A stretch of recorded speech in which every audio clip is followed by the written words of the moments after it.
Good evening, everybody. Nice to have your company wherever you're joining us from all around Australia, all around the world. In fact, be it via, of course, Facebook or YouTube. Welcome to our live and exclusive coverage of the SimShed Broadcasting Sonoma SuperSprint. There's a lot of S's in that. I'll trip her over it at least once tonight. Don't worry. It is the fifth round of 17 in the 2021 Season 1 Nationwide Tracking Systems V8 Super Series. And of course, on the back of some terrific racing last week in Canada, we go to the west coast of America for the last round before these drivers enjoy 1 week off, a bye week, a chance to regroup, take stock of the season so far, and get prepared for a 12-week run to the checkered flag. Zach Caben in the commentary box alongside me is Chris Kisby. Chris Kisby, good evening to you down there in the Upper Isle of Tasmania. Sonoma, interesting racetrack, couple of different ways around it. Tonight, it's the Cup Historic short shoot configuration, of course, 3.2 kilometres, and in an exciting element that we've not seen yet this season, we've got reverse grid racing as well. Yes, good evening, Zach. Good evening, viewers, and yeah, welcome to Sonoma. Bit cooler down here in the Apple Isle, so yes, I'm rugged up again. Aren't you lucky? And but looking forward to a track that is not one of my favourites, I must say. I've tried driving around here quite a few times, and I just cannot get the curves, the undulation. I think it'll come with time, but yeah, I'm just not there with it at the moment. But I'm looking forward to some really exciting racing tonight, Zach. Well, you mentioned it, Chris. It's one of those great circuits. It has a little bit of everything. There's fast-flowing sections, there's slow, tight sections, there's blind corners, there's high camber, low camber, there's undulation tenfold because it's a big uphill run through the top half of the lap. Yeah. And the downhill roller coaster, which you can see the guys rolling through now on their way to complete the lap. There's the number one on screen, of course. We'll get to him in just a moment, but let's have a look at the circuit in more detail. In fact, let's have a look at all the race stats ready for tonight. This is, of course, the Sonoma Cup Historic Circuit, 3.20 kilometres in length here. The first race tonight is 16 laps. The second is 25. The first race will be based on qualifying times. The second will be an invert of the finishing order from of course, race one. That'll be an entire reverse grid. So whoever crashes out or finishes last in race one, straight up to the front for race two. Of course, that's fraught with danger, of course. Potential for safety cars, very, very high as a result of that. 3.2 kilometres, 41 laps, 131 kilometre race distance tonight in total. Of course, no fuel restrictions, no pit stops and no tyre limit tonight because it's a straight out sprint. So there's no pit stops in either race. 3.16 litres per lap is the fuel burn here. The track set to today's date, the 9th of March 2021, 1 o'clock in the afternoon, which is a little bit into the future, our time, of course. Sonoma currently just in the early hours of a Tuesday morning there. 26 air temp, 38 track temp, wind speed about 3 kilometres heading to the north as well. And we'll get to the championship points in just a moment. But before we do, Matt Davis is out on circuit. He's in our commentary box as well. Matt, I was a little bit surprised when it came up on the calendar that we're going to do the short configuration at Sonoma, but reverse grid racing around here promises to be an absolute treat. Good evening to you. Zach, Chris, how are you guys? Yeah, look, bit of reverse grid racing. That's a bit of a mix-up for me. I'm not used to starting towards the back of the field as I just quickly pull off for hang on to it there, boy. Oh no. There we go. Just that's not what you want on your qualifying outlet, right? No, there. It's certainly not. No. For those you just see got our screen. Oh, it's definitely a tricky one to get out of pit lane there. You're on the racing line almost, and I saw on the relative that it was clear for me to go, and then it wasn't. I had 9.5 SuperSport car come around, and then Timmy Mulford come roaring up behind him. So I believe I might be getting a little bit of a penalisation there for qualifying. We'll see what happens. But yeah, back to reverse grid racing. It's going to be a tricky one. So you got 40 odd cars coming around the field here. It's what, minute 12, minute 13, minute 14 a lap. So it's definitely a tricky one. Indeed it is. I was going to say, you're having just a little bit of trouble navigating your way around on this roll-up lap before taking its front lap, mate. But we appreciate that you do it every single week for us. Rainer Costello, top of the time sheet to the moment from the likes of Blanage and Tom Heyman. Alex Court, Cameron Jones, the top 5. The top 2 separated by 0.02 of a second. They've got 0.2 on Tom Heyman. Then just 100th between Heyman and Court there, if you don't mind. Very tight at the top, which is hopefully a sign of things to come. You can see a car meeting the wall there on the exit of turn 10, and we're going to jump on board with Matt Davis now and go for a lap of the Sonoma Raceway. 3.2 kilometres around. Let's have a listen to the great men at work. Right, across the start finish line into turn 1, quick lift off the throttle, dip the front nose in, then just trail the brake ever so slightly up to turn 2, into turn 3. Hug that curb, let it run right out wide. Coming down into the dip, in 4th gear, quick dab of the brake, turn in early with the dab of the brake again. Blind exit here, over the hill, try not to excite the rears, hard down the hill, back down into 3rd gear. Let it roll through, out onto the curb, over it goes. Down the little straight at the back, hard on the brakes in the 2nd gear, all the way down to 80k an hour for the little hairpin. Ease the power on, back up into 3rd, into 4th, use the curb a bit, into 5th, quick dab of the brakes, turn in, dab of the brakes, turn it in again, flat to the board, mid-corner, let it coast right out onto the curb. Flat out into 6th gear, trail 5th gear, all the way into the corner there, flat out again, straight out onto the curb. Quick run down into the hairpin, hard on the brakes, all the way back down into 2nd gear. Hug it nice and tight. Open up the steering wheel, flat out on the power, 2nd, 3rd, 4th, round to the left, up into 5th gear, and then across the start finish line, and that's a lap of Sonoma, guys. And it's a very short, sharp and sweet lap as well. That was a 14.35 from you. Your best is a 12.8. You're sitting 7th on the timesheet at the moment. Of course, you had a very good result last week in Canada. 3 things to touch on based on what we saw from that lap. Ripple strips get used and abused mercilessly here at this circuit. Number 2, when you watch other races around here, and it's probably going to be a factor tonight, you got to work very hard to execute your overtaking manoeuvres. And number 3, it looks as though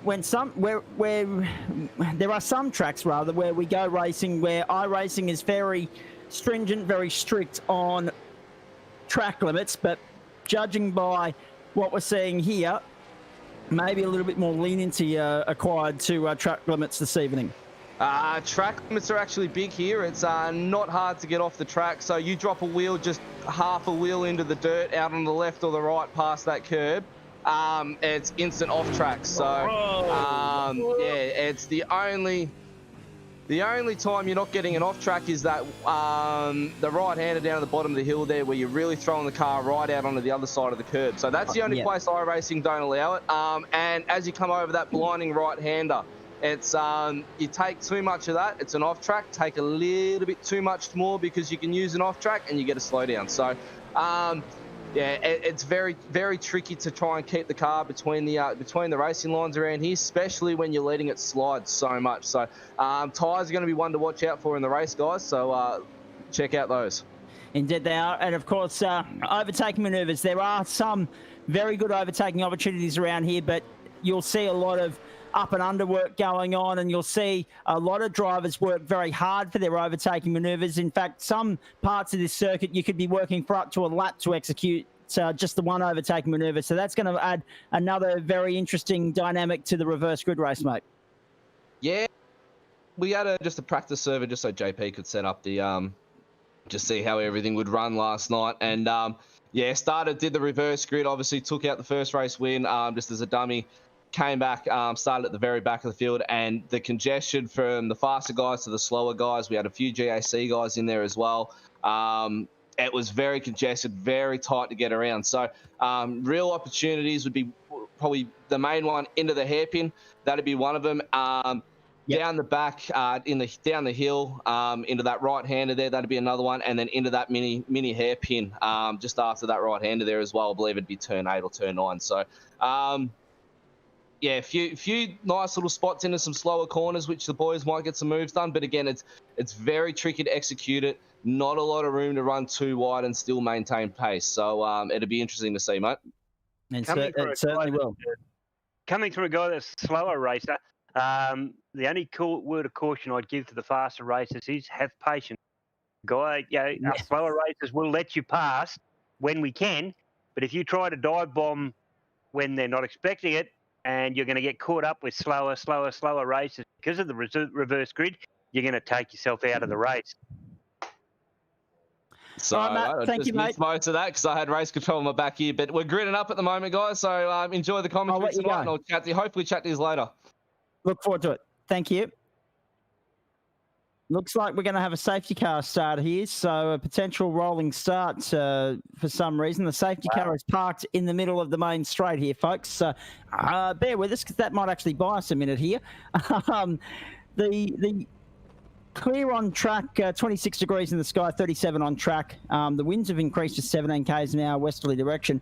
The first race, it's going to be 16 laps or 30 minutes, whichever comes first. Then a 15-minute warm-up. Then, of course, we get stuck into the feature for 25 laps or 45 minutes, whichever comes first. Pace car speed, which you can see on circuit there, is 97 k's an hour. Pit lane speed, 72 k's an hour. Not that we should be needing the pit lane tonight, but Kisby, with that reverse grid race and the fact that we have no incident points, no fast repairs, rather, pit lane may become a factor for some of these drivers.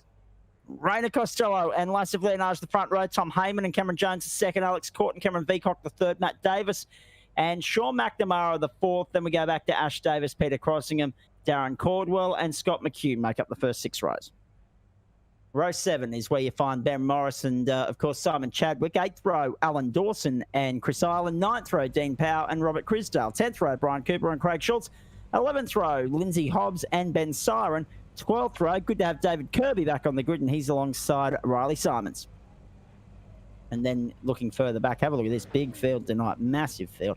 25th, Tim Mulford, Blake Urquhart alongside him. Then we go back to Wade Michael and Sam Katakazinas. Craig Newell and Daniel Schultz round out the field with Steve Vella on the final row on his lonesome here. And yes, we are going to have a rolling start for this round of the championship. And that adds a whole new dynamic to it. However, in saying that, Kisby, there'll obviously be messages in race control at the moment with regards to this new start procedure because we are used to a standing start. Yeah. But it could also help clear out the clutter at turn 1. So it might not necessarily be a bad thing. Well, that's right. Just lost Chris Kisby there for the moment. A bit of a glitch. Yep. But, come back to you, mate. There we go. Yep. And it's, as you say, it might spread them just a little bit with guys coming through, but hopefully they'll bunch up enough to get in there. Okay. 17X is where the penalties start being applied, and then every 9X thereafter, so 26, 35, 44, 53, etc. You don't want to be racking up that amount of penalties anyway, but obviously those guidelines are there for a reason. So we've got a new dynamic to the NTS Super Series. The Simshed Broadcasting Sonoma Super Sprint, 130 kilometres of racing across 2 races for you tonight. We're in for an absolute treat. And we're looking forward to it immensely. We hope you are wherever you're tuning in around Australia as well. Rainer Costello, Lasse Vlenage, the front row, Tom Heyman and Cameron Jones from the second. Alex Court and Cameron Veacock are there on row 3. Let's wait for a start. We're ready to go. This is going to be tremendous good fun. Rainer, he's already bolted. Rainer Costello has bolted. The pace car pulled off, and Rainer Costello's wasted no time because when you see green, you can go racing. Wow, what a start from him. And it's one line astern up towards the top of the hill for the first time. So there should be no drama up here at 1. Costello leads them through. Vlenage tucks in behind. Tom Heyman goes third. That was smart from Rainer. I don't know what race control will think about that, but he played tactically there. He waited for the safety car to pull off and then put foot to the floor like it was a safety car restart in be it stock car or IndyCar. He just put foot to the floor and bolted. Yeah, well, it's I think they run under the same rules as what we normally run. It's up to the driver on pole position. He has control. And if he decides to go early, then that's completely his. But nobody's allowed to pass him till the green and the control point. Exactly. Now watch this as they make their way through for the first time. We're on board with Tommy Heyman, Lassive Leonage there ahead of him. 3 different teams represented in the top 3 at the moment. Costello's 3 lengths clear. Leonage tucked in behind. Heyman sits third, and he's right there on the tail, giving the old side cones there a bit of a rub as he went past into turn 11, into turn 12, back onto the main straight. Lap 1 in the books, and we got what have we got? 15 laps to go here, and they're all over the place. They're very skatey in the early stages here. They'll get a fresh set of tyres for the reverse grid race, but they're going to have to make them last an extra 9 laps to get to 25 tonight. And already we're seeing the crop of the field pull clear. So that's a great start. Rainer Costello. Geez, that was tight. They run very close to that wall on the exit of 4, don't they? Yeah, they do. These top 5, 4, brother. 2, 3, and 4, they'll sit there, and they don't have a lot of time, but they'll just sit there, test out Rainer, and see whether he's got the patience to sit there and stay out in front, and they'll be hoping he makes a mistake. Part of the run. And hopefully be able to get through.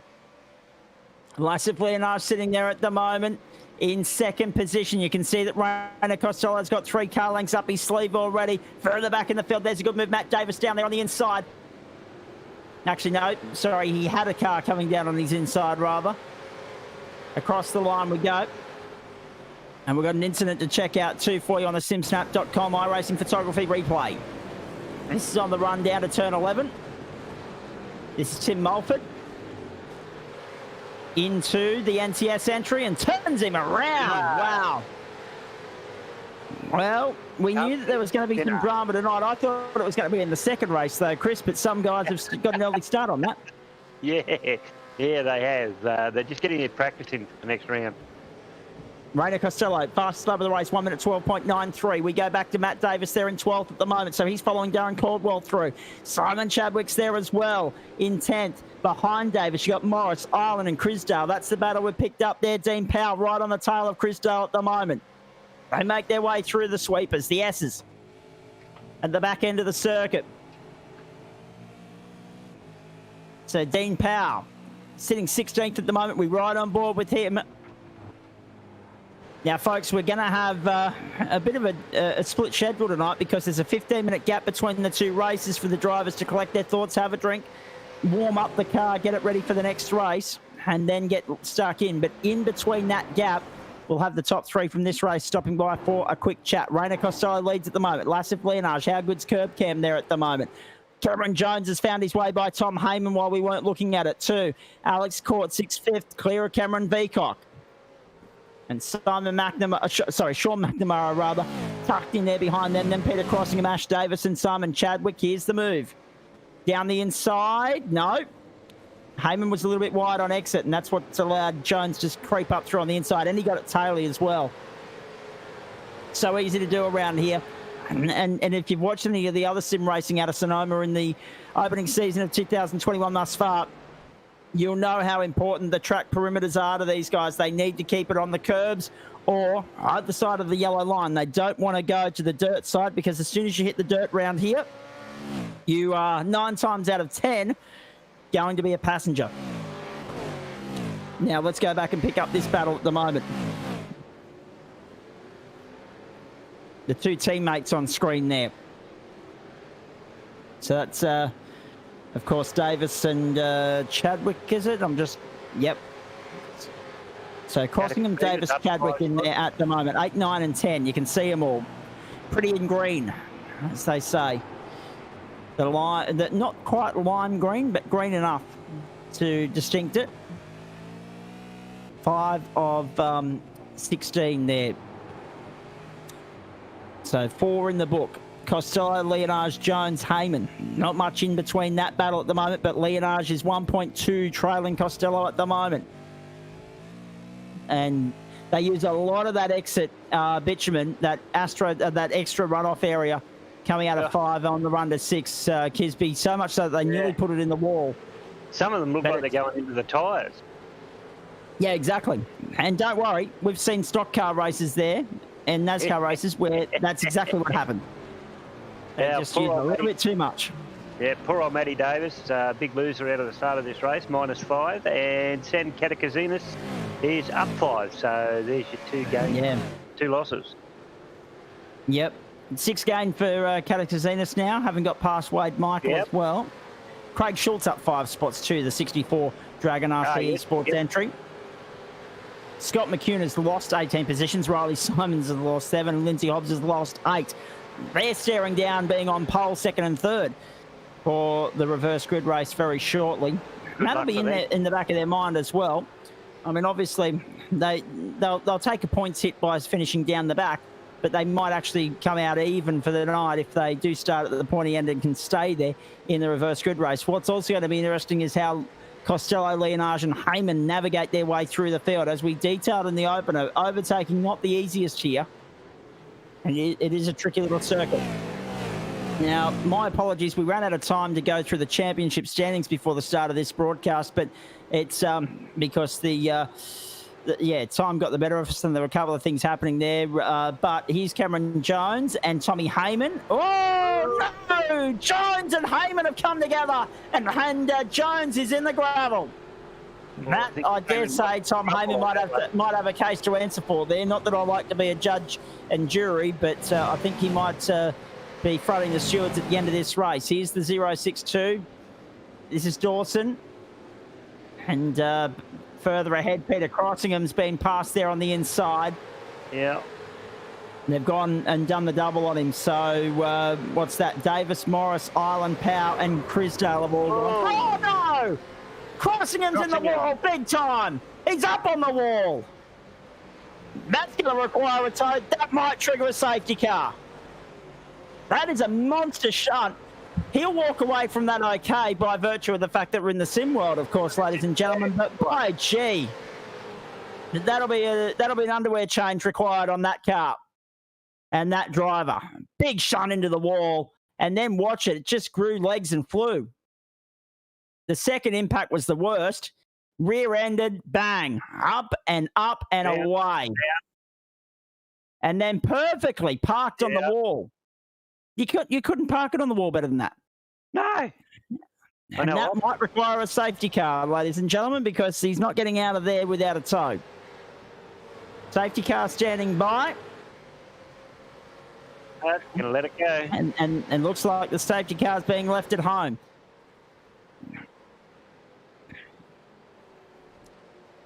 Okay, so interesting, because normally that would trigger a course car, but tonight obviously they're trying to run this purely as a sprint race and only call upon the caution if they desperately need it, if the track's blocked or something's going on. But obviously we thought that might trigger it. It hasn't. David Kirby sitting there in 16th at the moment, crossing him out of the race though, and that's a big blow to him. And we're hearing that Riley Simmons has gone in as well. He was sitting down in 29th, so his night's not getting any better. Cameron Jones, after that off-track excursion with Tom Heyman, down, buried in 30th position, if you don't mind.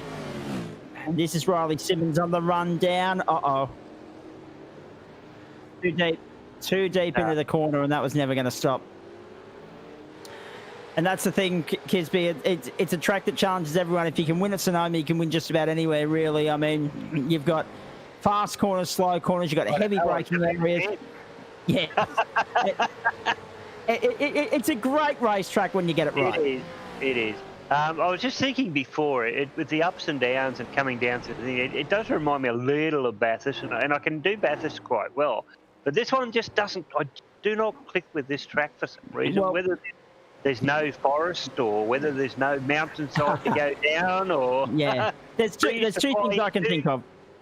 The sweepers here are a lot faster than Bathurst, but they've also got runoff areas, so you're probably not as mindful of.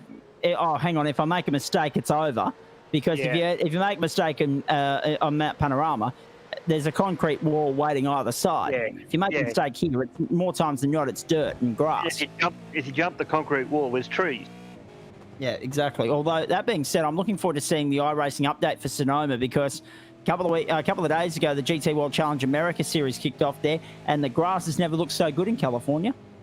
Because you look at it now, it looks like the Sahara Desert. I thought it was in desert. The other day, they had green grass everywhere the other day for the Sonoma round of the GT World Challenge. It was reminded me of WeatherTech with all the sand going on the track. Exactly, the goodness saker. Oh, great stuff. Hey, we're past half race distance. Rainer Costello's just started lap 10. Whoa! Chris Ireland coming up there, trying to get up on the inside of Ben Morris. Nothing happening just yet. I think they settled into a little bit of a pace. And a little bit of the rhythm, yeah. Yeah, a little bit of a rhythm. Rainer's just nicely controlling it out the front there. Not sure what Laseth can do about it. It is fairly hard to pass around this track. And you've got to put a lot of confidence into your car, and that's something that I don't have. I really struggle when it comes to braking really hard coming into the corners to put a move on. Yeah. I'm hoping it'll come with time. You can only hope. I mean, practice makes perfect, as they say, Kisby. You know that. Yes, that's right. That's right. Here we go on board with Rainer. Yeah. With Laseth. Yeah. In behind it, you can see him in the mirror there. Have a look in the top left-hand corner there. You'll see Laseth in the mirror. Rainer will know exactly where he is. Yep. And car in the middle of the track. Oh, car parked in the middle of the circuit. Jeez. Oh, did Laseth get You'd want to be well alert of what was going on there, wouldn't you? Oh, well done.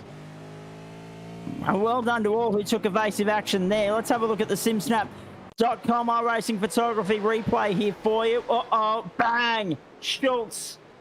Massive shunt there. And then the second, third, bang. That's massive. And the NTS car was lucky to get out of that with just a scrape as well. Oh, whoa. Now, don't tell me that's not going to trigger it. I mean, that's... You got two cars in the middle of the track. Why hasn't the yellow come out? Tim Mulford, I mean, seriously, you can't drive that anywhere. The only place that's going is to the scrap heap. That's going to the tip. The front end completely destroyed on that car. And that's the one that Rainer and Laseth had to negotiate as they came around the corner up the first That's around exactly the first corner. Right. Not only them, but also Tom Heyman, Alex Court, and Cameron Veacock as well. Interesting to note, Court sits fourth, Veacock fifth, McNamara, Davis, Chadwick, Caldwell, and Davis, the top 10. That's Ash Davis seventh and Matt Davis 10th. Now, what's interesting here, I've got to keep an eye on the great Cameron Jones down there in 25th place. Lost 21 positions in all of that. I'll be interested to see what stewards made of that incident between him and Tom Heyman. Here we go. Heyman's going to get a penalty, we're hearing. 25 positions, sorry, 25th, I should say, is where you find Jones. He's just moved up to 24th ahead of Craig Newell and also Daniel Schultz. Leonard, sure, geez, he couldn't quite get through on the inside, but he's putting the pressure on Rainer Costello now. But what's interesting here, Kisby, and this is the reason I make the point, Jones being buried down there, he's going to inherit a big jump start on these guys for the second race. Matt could make him the favourite for the second race tonight. That's why I wanted to make that point.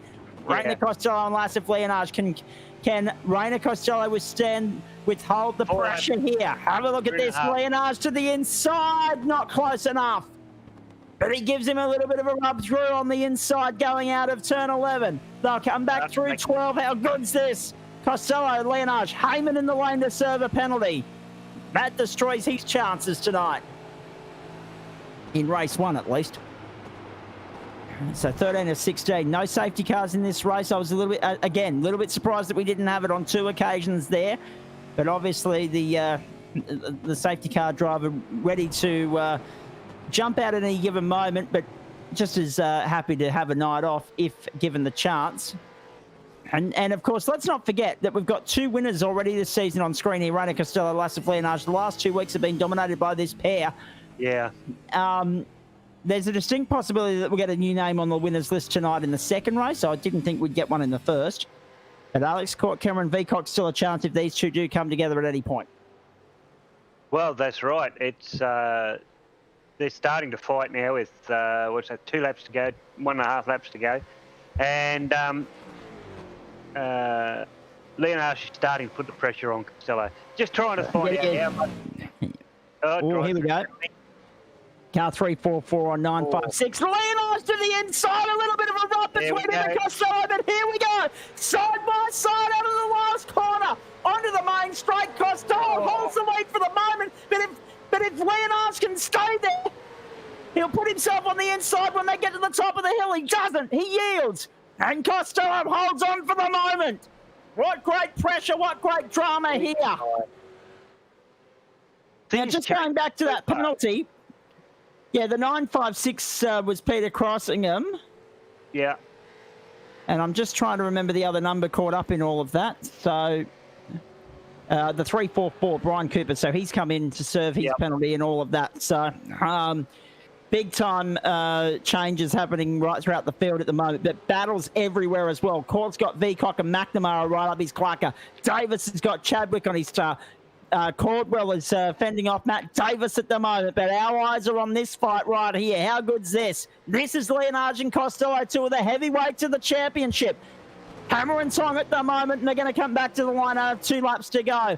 Leonard, is he setting up a move on the youngster, or is the youngster going to hold on here? He's already playing defensive. Is Costello as they come to turn 11? Nice one for the moment. No, you're certainly right. Not here. Not at all. Oh, look at the pressure further back. Court still holding off Veacock and McNamara as well. Oh, geez, this is a good fight. Let's keep our eyes on this. And now Leonard on the inside of Costello at the top of the hill. Job done. Leonard to the race lead. Slight little slip up from Costello. Leonard goes through. That battle behind is now where our eyes will be, because Court is under tremendous pressure from Veacock and McNamara. Let's have a look at the replay, though. This is how Leonard's got the job done. Rayner, I think, a little bit taily coming up the hill. No, just a tremendous run, actually. A little bit of an experience there, maybe from, a little bit of an experience from Rayner, I think, on that part, because he was trying to fend off on the inside, not realising that if Leonard's got up on the outside, he can carry the speed around and be on the inside for the next corner. But he'll learn from that. There's no doubt about that. Tricky move, though. Tricky move. Meanwhile, Rayner Costello has dropped back considerably. Leonard has cleared out to a 2.3-second lead, and Costello is in trouble because here comes Court all over the back of him on the inside and on the outside. Magnificent stuff here. Court and Veacock and McNamara are all over him like last night's pizza. This is fantastic at the moment. Oh, Veacock around the outside of Court. Court's going to lose 2 spaces here. And they're all the way over the back of Costello like a rash. Brilliant move up there on the inside. Veacock to second, McNamara to third. Here comes Court trying to salvage fourth in all of this. And he does so. Costello, in the space of a lap and a half, has dropped from first back to fifth. We're on the last lap in California. Oh, well, actually, that's not a bad point that's coming through my earpiece at the moment. Is this strategic on Costello's part? No, I don't think so. Okay, he'll drop some championship points for finishing fifth, but he's going to start ahead of all these guys for the next race. That's tactical play. I don't mind that. That's good. If it is tactical play, that is. In the meantime, what about this bloke? Massive Leonard, ladies and gentlemen. He's coming to the checkered flag. Veacock, McNamara, and Court as well. Second, third, and fourth. Court's all over the back of McNamara, but here comes Leonard onto the main straight. Second win of the season for the number 1. That's why it's on his car, no one else's. Leonard wins race 1. He'll start from the rear.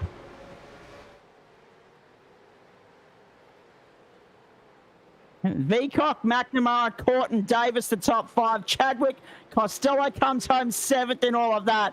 Don't tell me there wasn't some sandbagging going on. Fantastic. That's that. Great racing. There's only 1 point difference between places, so in the end, it's only going to cost him 6 points in the battle with Leonard here. Leonard, Veacock, McNamara, Court, Davis, Chadwick, Costello, Caldwell, and Matt Davis, the top 9, with Ben Morris home for 10th. Tom Heyman fought back to 11th. And again, you're going to have to keep an eye out on him starting a little bit further up the field than the heavyweights, the hot shots. And also, of course, Cameron Jones lurked down there in 22nd position and he will benefit from a what's that going to be, a 9th on the grid for the restart, or the second race I should say, coming up a little bit later on. Down the back of the field, Daniel Schultz will be the 27th and final finisher. And there's a long list of retirements: Lindsay Hobbs, Scott McHugh, Tim Mulford, Peter Crossingham. And there are 2 safety cars in the field tonight, but more on that later. In the meantime, that's that. The first race is in the books. Let's see if we can have a look at some race results here. Lassif Leonage from Cameron Veacock, 3 seconds in the end, the margin. That doesn't reflect how closely fought and how hotly contested that race was. Sean McNamara, Alex Court, Ashley Davis, Simon Chadwick, Rainer Costello, Darren Caldwell, Matt Davis and Ben Morris, the top 10. We're going to stand by to hear from the top 3 in just a moment. Let's go over the page. 11th through 20th, Tom Heyman, Robert Crisdale, Chris Ireland, Alan Dawson, David Kirby, Ben Siren, Craig Schultz, Dean Power, Sam Katakazinas and Blake Urquhart made up the top 20. And one more over the page we go. The Sim Shed Broadcasting Sonoma Super Sprint, of course, from 21st back to 30th, if we can, please. It's not moving at the moment. That's okay. I'll just go into the iRacing server and there we go. We got it now. Wade, Michael, Cameron Jones, Steve Vella, Riley Simons, Brian Cooper, Craig Newell and Daniel Schultz. Everyone else a lap or more down. In fact, just 7 laps down. That seemed to be the popular number here. Lindsay Hobbs, Scott McHugh and Tim Mulford, they were all involved in that heavy incident on the main straight. And Peter Crossingham was the last of the finishers. Well, that was fun.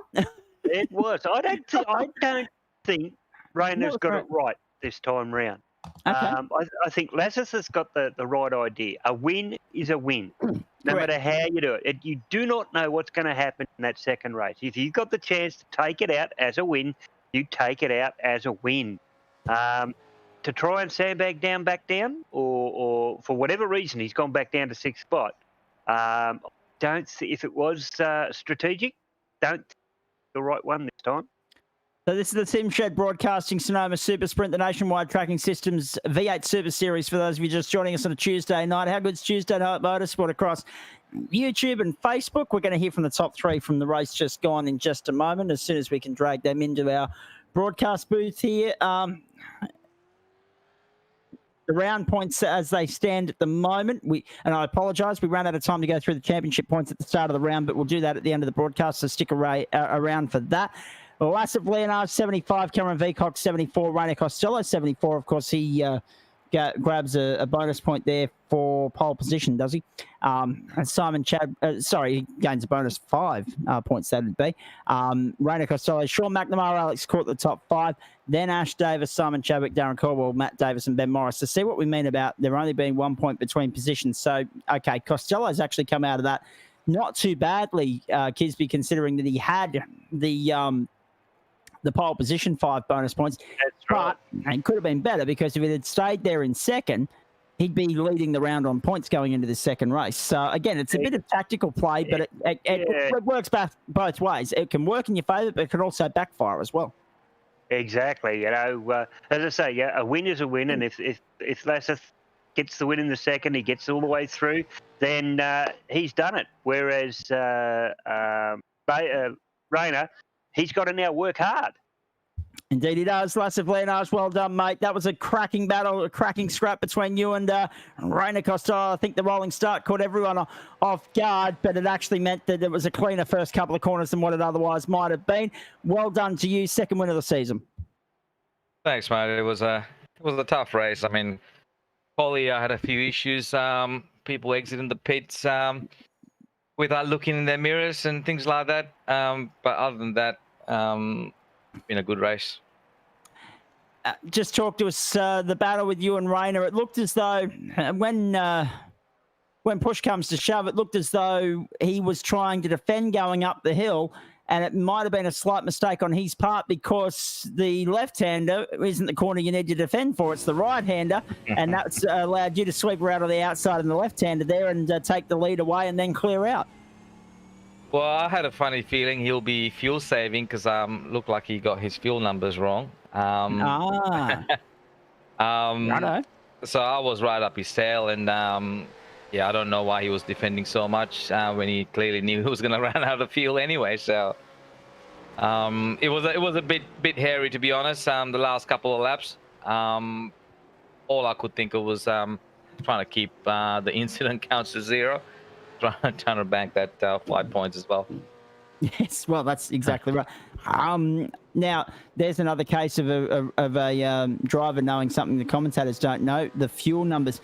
Hard to believe that you get them wrong for a super sprint race, but it does happen. I mean, poor old Jacob Brewer had it to serve as a safety car tonight, so that's why he's not racing. So, I mean, it's easy to make mistakes with technology. There's no doubt about that. Hey, Laz, how are you feeling about the reverse grid race, mate? It's not the easiest. I'm just getting a message from Rayner actually now confirming that Race Labs mucked him up there by 2 laps. So he had to fuel save 2 laps to get home in 7th. That's actually impressive. We weren't sure if once he lost second, he was fuel saving trying to hold on. When he lost first and slipped back to second, he then kept dropping down the order. We weren't sure if it was that he might have been sandbagging to end up at the front of the grid, like further up the field ahead of you blokes for the next race. But no, it was actually the fuel issue. So he'll be going to Race Labs with a cranky letter no doubt tomorrow, and hoping that it doesn't muck him around in the second race. Last, we'll ask one last question to you, and then we'll get to the other two. When you look at the reverse grid race, not an easy track to overtake on. What's the plan of attack here? Just trying to stay out of trouble. It's one of the hardest races, hardest tracks to pass. So trying to make up spots from right at the back with 33 drivers. I don't know how that's going to go, but we'll see. All right, mate. We wish you the very best of luck with that, Chris. Yeah, a lot of slower drivers in front of you there, Les. It's not going to be easy to manage. And as a slower driver, I know what it's like for you guys trying to come through. So good luck trying to get through them, mate. Yeah, a bit of patience, mate. That's it. Patience is a virtue, isn't it? Absolutely. Very nicely done, Lassif Leonage. We'll hear back from you a little bit later on in the evening. Thanks for that. Thanks, mate. All right, let's go to the second place man in that race, which, of course, was Cameron Veacock. And Cameron, that was a nice result for you. Obviously, in the end there with Rayner running out of fuel, now that we know that, it makes a lot more sense. You guys were fighting thick and fast for those final couple of positions in the top 5. It ended up being the top 3 that you were fighting for. Cameron Veacock, Sean McNamara, Alex Court, terrific racing from you 3. You must have enjoyed that. Look, it was definitely interesting having Sean behind me and then Alex in front of me. There was a lot of good racing, a lot of tight racing, and a lot of defending going on. And it's also one of those things as well that when you look at the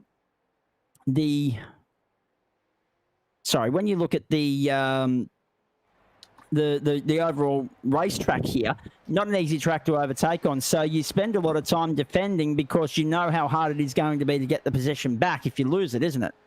That's 100% correct. There's only very, very few spots where you can really get a good overtake in, and it's all mostly downhill braking too. So the chance of you locking a brake is really, really high. And even if you try and go up the inside of someone, you got to make sure it sticks. Otherwise, you're going into the side of them, and there's nothing you can do. Indeed. Now, what's your tactical play for this second race, mate? The reverse grid feature. Look, honestly, I'm just going to play it by ear and try and stay out of trouble as much as I can.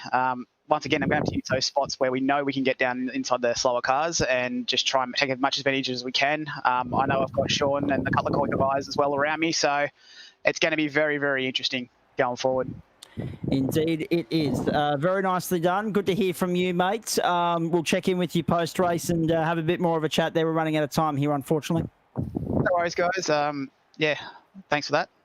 JP, I hate communicating over the air, but I'm having trouble accessing Pages Manager on my phone. So if you can send that message via Discord, mate, that'd be greatly appreciated. I think I know what you're on about, but I just want to make sure. Let's go to Sean McNamara in the meantime here and hear from him. Good to see you in the thick of it there, mate. That looked like a hell of a lot of fun, and a top 3, which at one point was looking like a top 5, which I'm sure either you would have been happy with, but to be third, you must be very happy. Yeah, pretty stoked after missing last week through some unfortunate circumstances. Yeah, it was good to bounce back. I just really played it safe. Alex and Cam were having a ding-dong battle, and I was pretty happy to sit there and watch it, to be honest, knowing that we've got a reverse grid coming up. So happy to come away with a P3, and we'll get our head down, lights on for this one. The laps go by so thick and fast. The fact that there's been no safety cars, there's no fuel or tyre strategy unless you're Rona Costello, of course. It's one of those things, isn't it, where it purely comes down to the racecraft, it comes down to your on-track performance. So getting every lap right, how critical is that? Oh, very, especially here. You know, one little mistake, you can drop easily a second or two.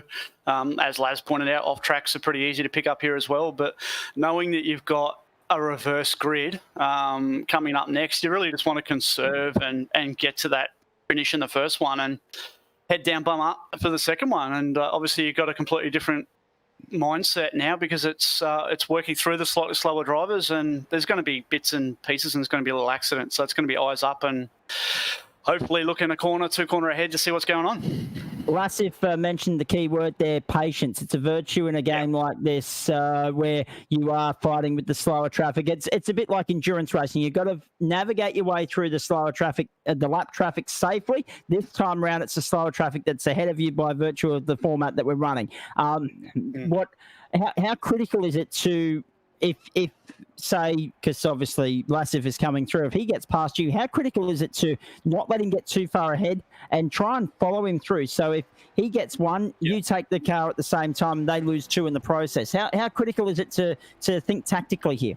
Oh, extremely. And I think, we've done a few of these reverse grids now, and a lot of the quicker guys do work together around that. They know that, if I'm trying to make a pass, for example, Laz isn't going to send it up the inside and ruin it for everyone. So he'll take advantage of that, and if I'm in behind him, I'll take advantage of his moment. So you do have to think smart, and provided everyone's given a racing room, it should be a cracking second race. Indeed, it should be. Thank you very much for stopping by, mate. We'll check in with you post-race as well to just do the thank you of the sponsors and all that sort of stuff, and have a chat about the next part of the season, because we've all got a week off next week that I wasn't aware of until today. So looking forward to that. Good luck in this next one. Cheers, mate. Thank you, guys. Thanks, Chris.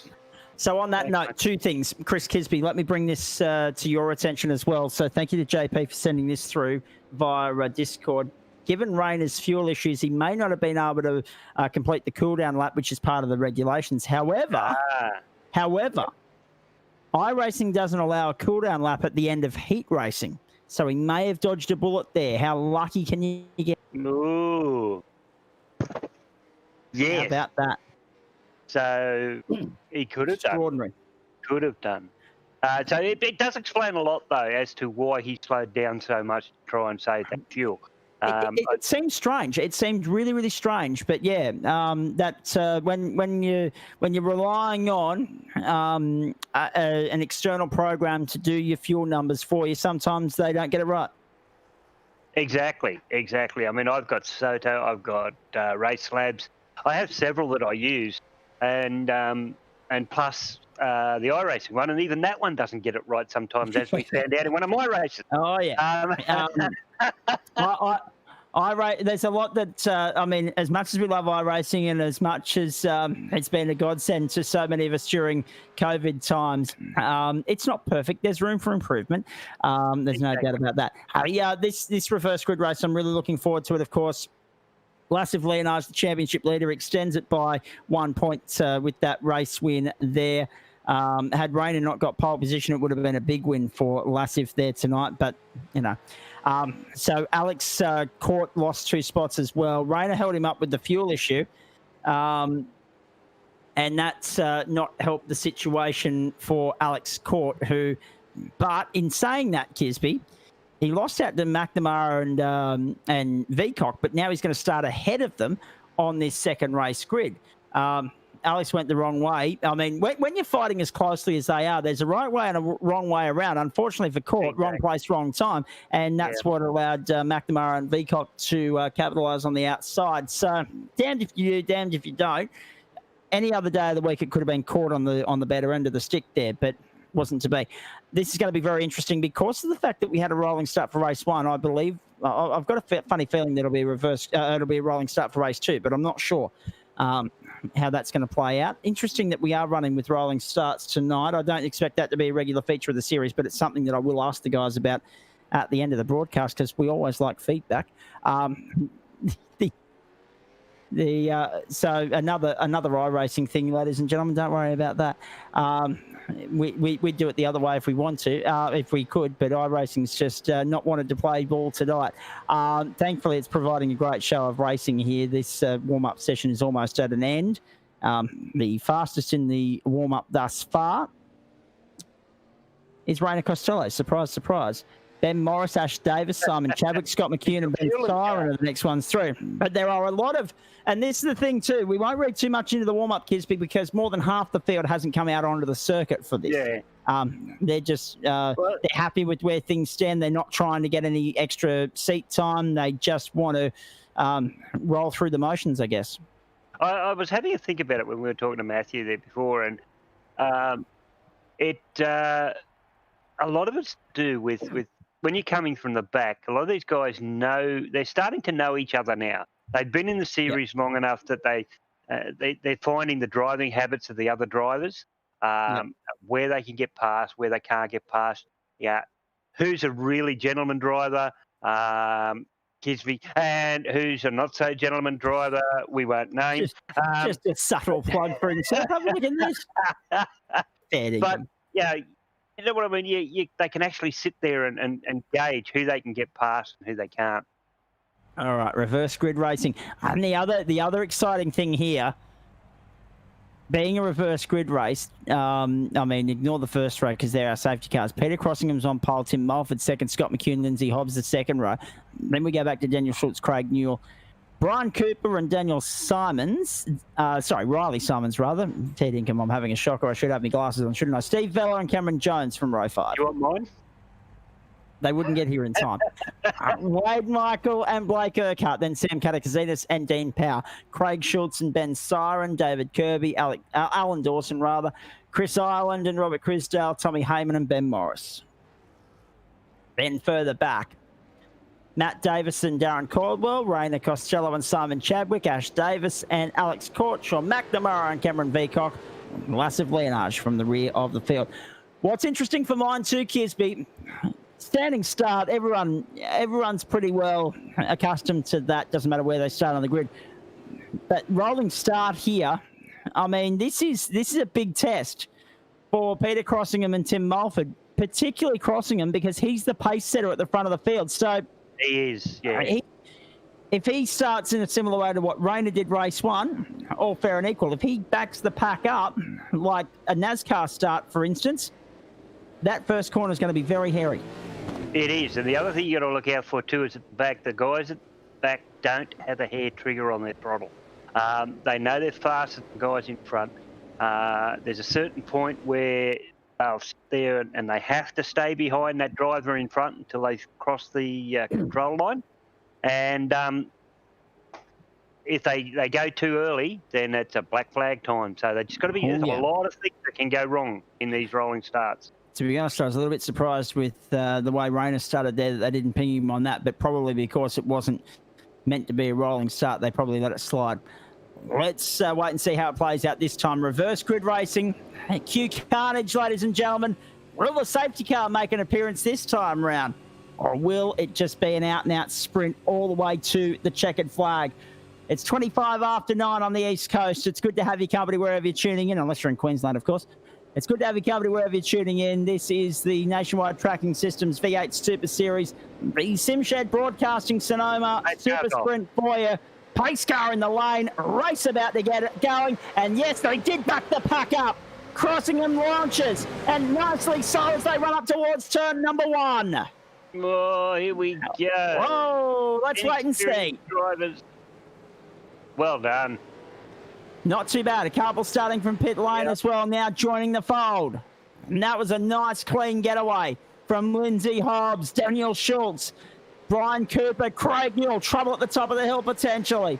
Not sure what happened to Crossingham there. He's come out onto the racetrack now. Tim Mulford, Peter Crossingham, and Scott McCune. And now this is for some reason reading as lap 2 of 25 because of the rolling start factor. That'll be fixed soon enough, I'm sure, because there are otherwise going to be 3 drivers, Tim Mulford, Peter Crossingham and Scott McCune reading as a lap down for the rest of the night. So we'll wait and see how all that plays out. They make their way through for the first time. Good start from Lindsay Hobbs, Daniel Schultz, Brian Cooper, Riley Simons, and then Cameron Jones. Good start from Jones. He's the one to watch in this race, given that he started so far up the order. He's going to try and go around the outside going into turn 11. That won't work for him just yet. the Nationwide Tracking Systems entry of Simon's in there as well. Jones eventually gets by Cooper on the outside. Simon's the next target, then Daniel Schultz. Lindsay Hobbs across the line, fastest lap of the motor race. 1:17.67 off a standing start. That's not too bad at all. And further down the order, Tom Heyman, the big mover on the opening lap, up 10 places, up to 13th, the youngster from Newcastle. What a start from Heyman. Yeah, Not mucking around at all. My timing's not going real well, so we'll neither's mine. rely on yours. Oh, Heyman, all over the back of Sam Katakazina. Like a rash here, and down the inside. Heyman to 12th. Nicely done. Next target, Ben Siren. Watch at the bottom of the hairpin. Heyman's on a charge.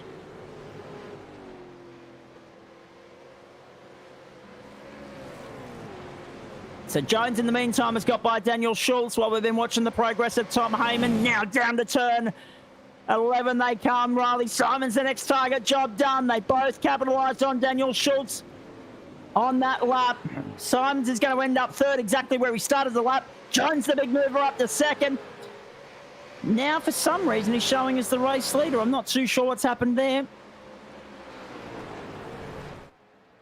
Timing's just had a little bit of a mumbo-jumbo while we recorrect the order on the back of the fact that this is only lap number 3, not lap number 4. So let it do its thing, and then we'll find out what's going on. Lindsay Hobbs still showing as the leader. Cameron Jones, Riley Simons, Daniel Schultz, and Grant Cooper the top 5. Then Newell, Powell, Urquhart, Michael, Vella, and Heyman the top 11. Heyman didn't waste any time in getting by Siren either.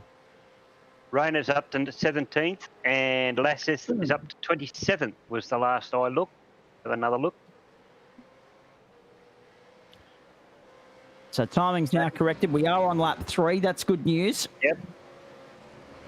And that means we've got 22 to go next time by the line. 1:13.61, the fastest lap of the race for Hobbs. What's going to be interesting is how this lap traffic navigates its way through, or this faster traffic rather, navigates its way through. There's Selassie Leonage buried in 25th at the moment. Again, overtaking opportunities few and far between, not easy to come by. Now he's going to try and find his way down there on the inside to go to 24th. Uh-oh, trouble, but they all managed to get out of it. A little bit of hip and shoulder, bit from barge. Now Leonage gets by Crossingham.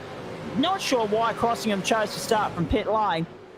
Really, that's a strange one, considering that he would have had the chance for pole position and good championship points if he could have kept it on the black stuff. Not to be. Hobbs, Jones, Simons, Schultz, and Cooper the top 5. Jones, rather, the fastest lap of the race, 1:12.94. As we continue our coverage of the NCS Super Series and the SimShed Broadcasting Sonoma Super Sprint from the Sonoma Raceway in California. Craig Newell up there on the outside, trying to get, or trying to fend off, rather, Dean Powell, unable to do that. And he's under tremendous pressure there from Blake Urquhart and Tom Heyman as well. Tom Heyman through into 8th by Blake Urquhart. Good move. Urquhart on the dirt. He's lost a little bit of ground there as Urquhart, because Wade Michael slipped on by as well. Now, Heyman around the outside. Now, we said earlier that that doesn't work. It does work if you're Tom Heyman. Have a look at that. Straight around the outside. Craig Newell, and in the Summit goes the youngster. Oh, wow, what a charge. He's up 16 spots already as Tom Heyman, and there's more in him just yet. Don't worry about that. We've got a new favourite for tonight. If it's not Cameron Jones, it could be this guy. Oh, look at that.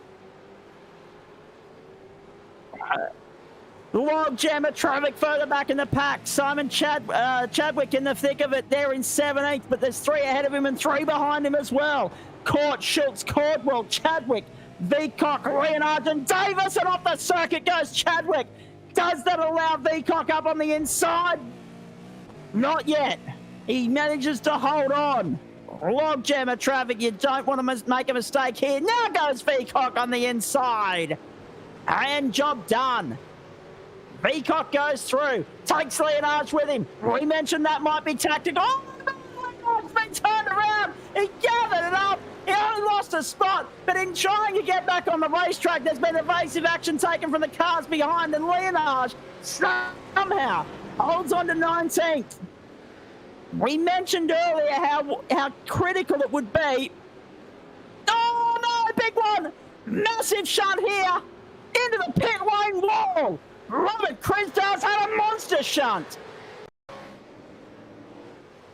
Have a look at this on replay. All it was wide, trying to line it up. He caught the two cars in front of him and went smack bang into the pit lane. Now he's blocking the pit lane. Nobody's Can he get back going?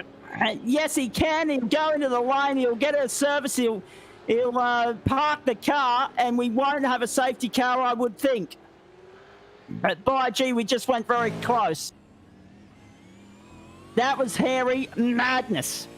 Meanwhile, Heyman's up to 4th. Look at the youngster charge. 19 positions gained already. He's just got by Daniel Schultz and Brian Cooper while we've been away looking at the carnage behind. And I'm pretty sure I'm right in saying that was 2 teammates that Crisdale collected on the way there. And I'll tell you what, it's not... And he's still parked in the pit lane as well. He can't get that going, surely. Surely they're not going to leave him there. Will that trigger a safety car? I think it has. We've now got our first safety car of the night, ladies and gentlemen. It only took a little while. Yeah. A lot longer than I thought it would. A lot longer than I thought it would. We're on lap 7. We got the safety car on circuit for the first time. Here we go. This just spices things up all over again because you know what they say, Kisby? Safety cars breed safety cars. Safety cars. And there's no tactical play here. Exactly. If they're all fueled up, this is an out-and-out sprint. There's no need to come into the pit lane. Yep. They don't need to come in. So, best bet is sit there, sit on the back of the car in front, and wait for the green light, and go, go, go.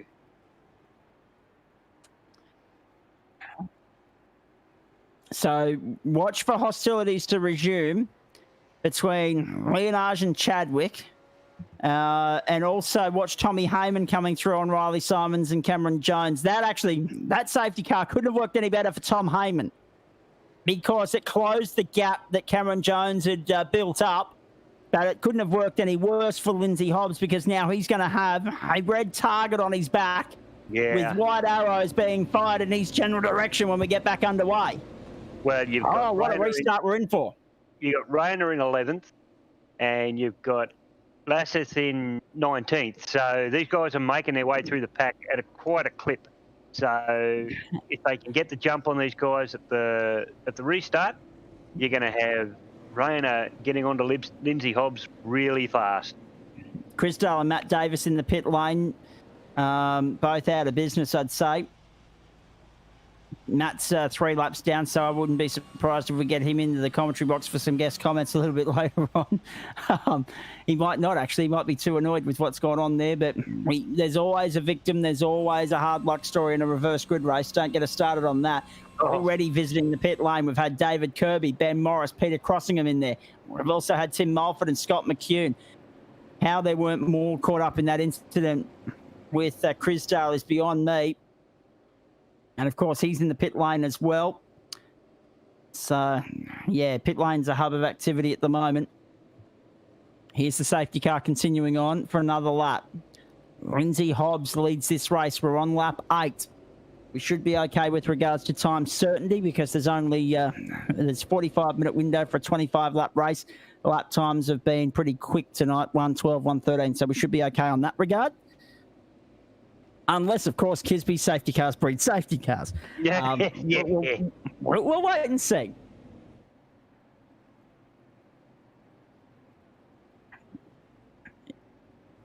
Safety car starting to pull away there at the front of the field. We could have a safety car parking. We could have the safety car in this lap and therefore a race restart, folks. We wait and see. It's only been on the circuit for about 2 laps. So that's a nice, short, sharp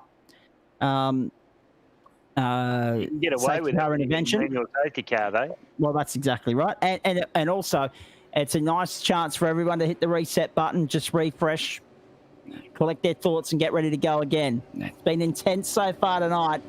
The 16 lapper was off the chart. This 25 lap has been fantastic viewing thus far. Hope you're enjoying it around Australia. The SimShed broadcasting Sonoma SuperSprint for nationwide tracking systems and the V8 Super Series on SimShed broadcasting wherever you're tuning in across YouTube and Facebook all around Australia and the world. Race restart. Here we go. Lindsay Hobbs puts the foot to the floor. Watch Heyman try to get by Simons as quickly as he possibly can. And if you're Cameron Jones, you want to make light work of Hobbs and put some distance between yourself and Heyman. Up to the top of the hill we go. Great restart. Heyman can't find a way by on Simons just yet. Jones follows Hobbs through. Schultz and Cooper, status quo. Wade Michael and Daniel Power as well. Blake Urquhart. Rainer Costello, the big charger off the restart. He's already jumped up to 11th. And Chris Ireland slots there in 10th spot at the moment. He holds on. He holds off the youngster for the time being. Now, Heyman got a nice run out of there. Down the chute. Down the inside. Rainer to third. Sorry, Heyman to third. Oh, no, they've come together. They have come together. That was always going to be. And that was always going to happen.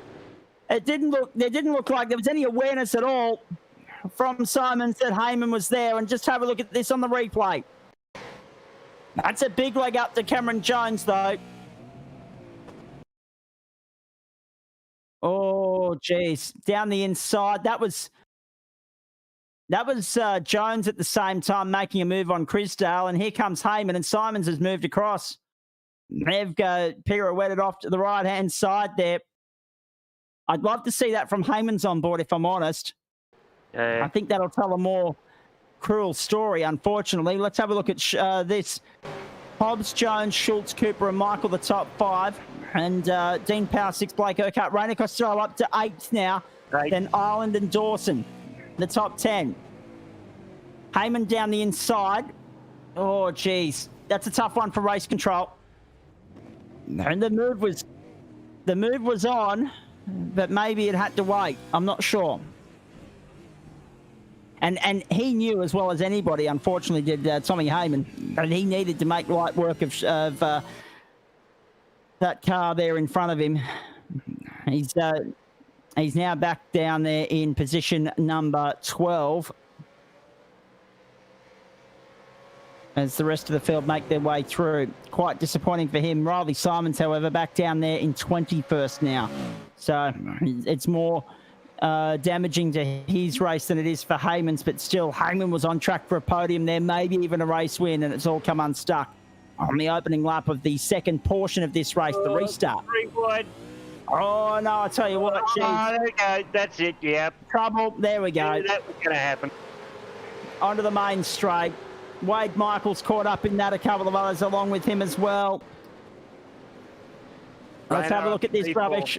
Dean Power was in there, 3 wide. That was never going to work. Oh, yeah. 1, 2, 3, pirouette by.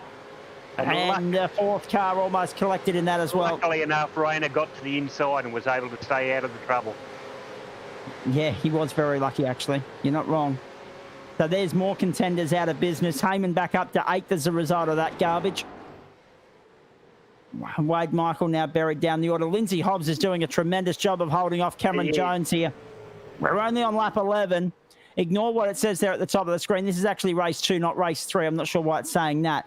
Hobbs, Jones, Schultz, Costello, Ireland, Dawson, Court, Heyman, Urquhart, and Cooper, the top 10. And we have got a real good tight tussle and a cracking battle on our hands there. Jones to the inside. Not quite. Hobbs gives him enough room, though, and he lets him through. Jones gets the job done. And Jones goes to the lead now. The winner from Long Beach back in business. And look who's 2 by 2 further back in the pack. Look at this. Chris Ireland's there.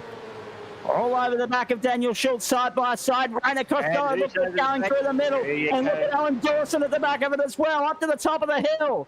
Let's wait and see. They're all okay through there. Heyman back to 7th. We've got Simon Chadwick caught up in an incident here. Let's have a look. Oh, geez. 1, 2, 3, 4, 5. Wow, carnage. And Chadwick ends up in the wall, and there's a few others caught up in that as well. We always knew the safety car restart was going to be fraught with danger, and it has been. Riley Simon, Sean McNamara, Robert Crisdale, Matt Davis still all locked in pit lane at the moment, particularly Simons and McNamara. That's well worth pointing out.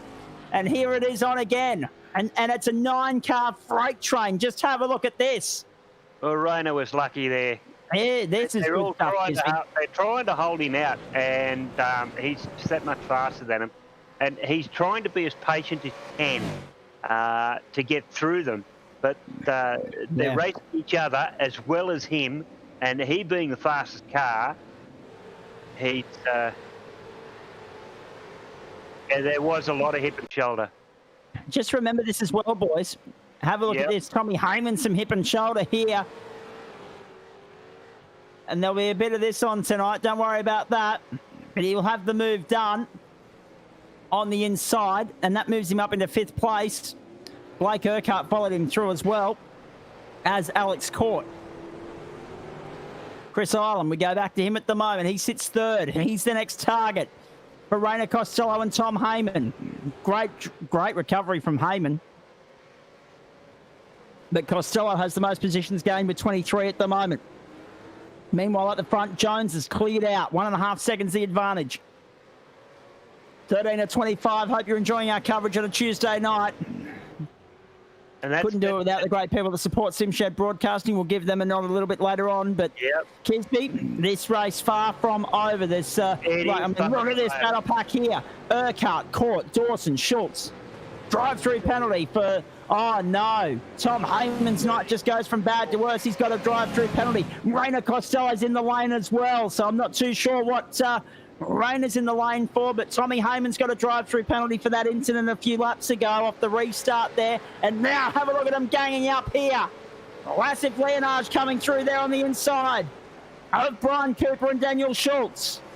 Cameron Veacock followed him through. In fact, Veacock's at the head of this train. So Veacock and Leonage gang up and team up and get through unimpeded. Jones, Hobbs, Ireland, Urquhart, then caught the top 5. Jones a hard man to catch. It's a race for 4th at the moment because there's about 8 seconds behind. 4 seconds between Blake Urquhart and Chris Ireland. But Urquhart, Court, and Dawson are really enthralled, engaged in a cracking scrap at the moment for 4th place. And then this battle 2 seconds down the road, Veacock and Leonage. That's a bit of understanding there. It's Rayner's copped a drive-through, but it hasn't shown up. Tommy Heyman copped a drive-through, black flag, but it did show up. So I really don't know what's going on. iRacing have handed Rainer Costello an incident point penalty, so he's racked up enough incident points. I think that would be across both races. And that's why he's in the pit lane. So Rainer Costello incident points penalty, courtesy of iRacing, and that's what brings him undone tonight. Extraordinary. I mean, really. Could anything else possibly happen? Now it's getting worse for Tom Heyman because he's picked up another drive-through. This time for a misuse of comms. And there is a silent radio policy across the network during the races in this championship. So any communication is frowned upon and penalised. And Heyman's copped another penalty. To the 2 youngsters, we talk about experience and we talk about critical points of the championship.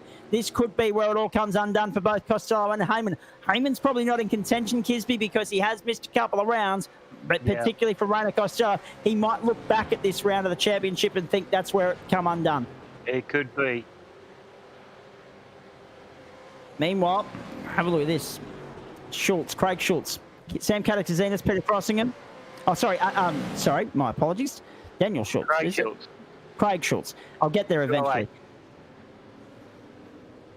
We are okay. Sorry, folks. There's 2 Schultzes out there, and I'm just trying to track which one we're on. So Ash Davis is sitting there in 10th. Daniel Schultz in front of him, and it's Daniel that's holding this chasing pack up. Ash Davis, Brian Cooper, Craig Schultz, Sam Katakizinas. They all are trying to find a way through, and it's just not working for them at the moment. Meanwhile, Alex Court sitting there 5th at the moment. Blake Urquhart just ahead of him, but he's also going to be mindful of Alan Dawson and Cameron Veacock in close pursuit. Across the chute they go. Down the inside goes Court. Can he get the job done this time? No. Jeez, that's hard fought stuff there. That's really good, forceful racing from Blake Urquhart to keep him at bay. And now Court has a look, but no, can't quite get the job done. Yeah. Lathis now up. Down. Oh, jeez. So Leonard's to 8th. That's him at the back of the screen there. You see him on Cameron Veacock's tail at the moment. This is good. This is good hard-fought racing. There's no doubt about that. Lap 17 at 25. Hope you're enjoying it. Tim Shed Broadcasting's coverage of the NTS V8 Super Series. Of course, don't forget the V8 T2E Series tomorrow night for Goodyear Auto Carolina. Matty Davis and Aidan Schultz in the commentary box for you on that occasion. Geez, there's more Schultz than you can poke a stick at in this bloody championship, isn't there? There's Aidan in the commentary box tomorrow night. There's Daniel and Craig on the circuit. They've all got different spelling. Oh, I mean, fair dinkum. It's like lap 17 to 25. It's like a Schultz family reunion. It's fantastic. 17 to 25. This is a good scrap here. Craig Schultz in 12th at the moment, but a logjam of cars. 6 of them in a real hard dog scrap here. Look at that. It's a logjam, and there's 3 more coming. And this is all because, if you look at Daniel Schultz there in 9th, he is doing a great job of backing this pack up. It's like to put it bluntly, it's like driving along in peak hour, and you haven't got an overtaking lane, and there's one guy going along at 85 in a 95 zone. All the guys behind want to find a way past. They've just got no way through. Here's a Sim Racing photography replay for you. And this is Alex Court making the move. No, not making the move. He actually does make the move, and it's only because of a mistake from Blake Urquhart. Otherwise, there's no way he was pulling that off. Mistake from Urquhart, wide at turn 11, and through goes Alex Court into 4th place now. Blake Urquhart under pressure from Cameron Veacock. Leonage and Dawson not too far away, but Leonage sits 7th. And now, because of the misfortunes for Costello and Heyman, it's Leonage's round to lose. As far as I see it. Yeah, well, if he keeps going this and just plucks them off one at a time, catches up to them, gets through them. Yeah, it's his series today. Oh yeah, now, he's had a real good one to come from last. So yeah, look at that. Oh no, Urquhart! He did well to gather it up, but he lost 2 places in the process. Veacock and Leonage go through, and all of a sudden, Leonage is looking at a top 5 finish if he can find a way past Veacock. Extraordinary stuff. Now, well, let's go on board. Why not? Sliding through, standing on the gas, and it all came about because Court got sideways as well. Yeah, Court sort of dummied him there, and certainly did. He's actually overreacted to the slide in front of him. He's hit the brakes. Is there some gamesmanship going on, Chris Kisby? Court knowing Leonage's whereabouts, is he trying to play tactical now? I think doing a favour in the points race as far as the championship is concerned. Let's not look past the fact that Court is right there at the moment. If he can back Veacock up, Leonage is going to have a crack before the end of this race. Yeah, watch that space. He is. Oh, this is good stuff. Uh-oh. There's been some carnage further back. That's Darren Caldwell. There's a car going around there now as well. Ben Morris. Oh, they're taking no prisoners tonight. Jeez. Oh, how good is that visible livery look? It's fancy. Yeah. 1, 2, 3. It'll look better once it's been to the panel shop. Fair dinkum. Yeah. One without a Jones, Hobbs, Ireland, Court, Veacock, the top 5. I'll tell you something we haven't had a chance to do tonight. There's been too much going on. Is crank up the volume. We might get a chance to do that in a moment. Don't get into your teammate. No, don't do that. Please. Cameron Jones, what a performance this has been. Let's crank up the volume with him while we've still got time, folks. We're on lap 20 of 25. 80% race distance. There's only 5 laps left, and this man's in the box seat. Let's crank up the volume.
Geez, that was interesting. Just looking at Cameron Jones going through the last corner there, Chris Kisby. One thing I noticed, there were about 2 or 3 fast ways through that corner.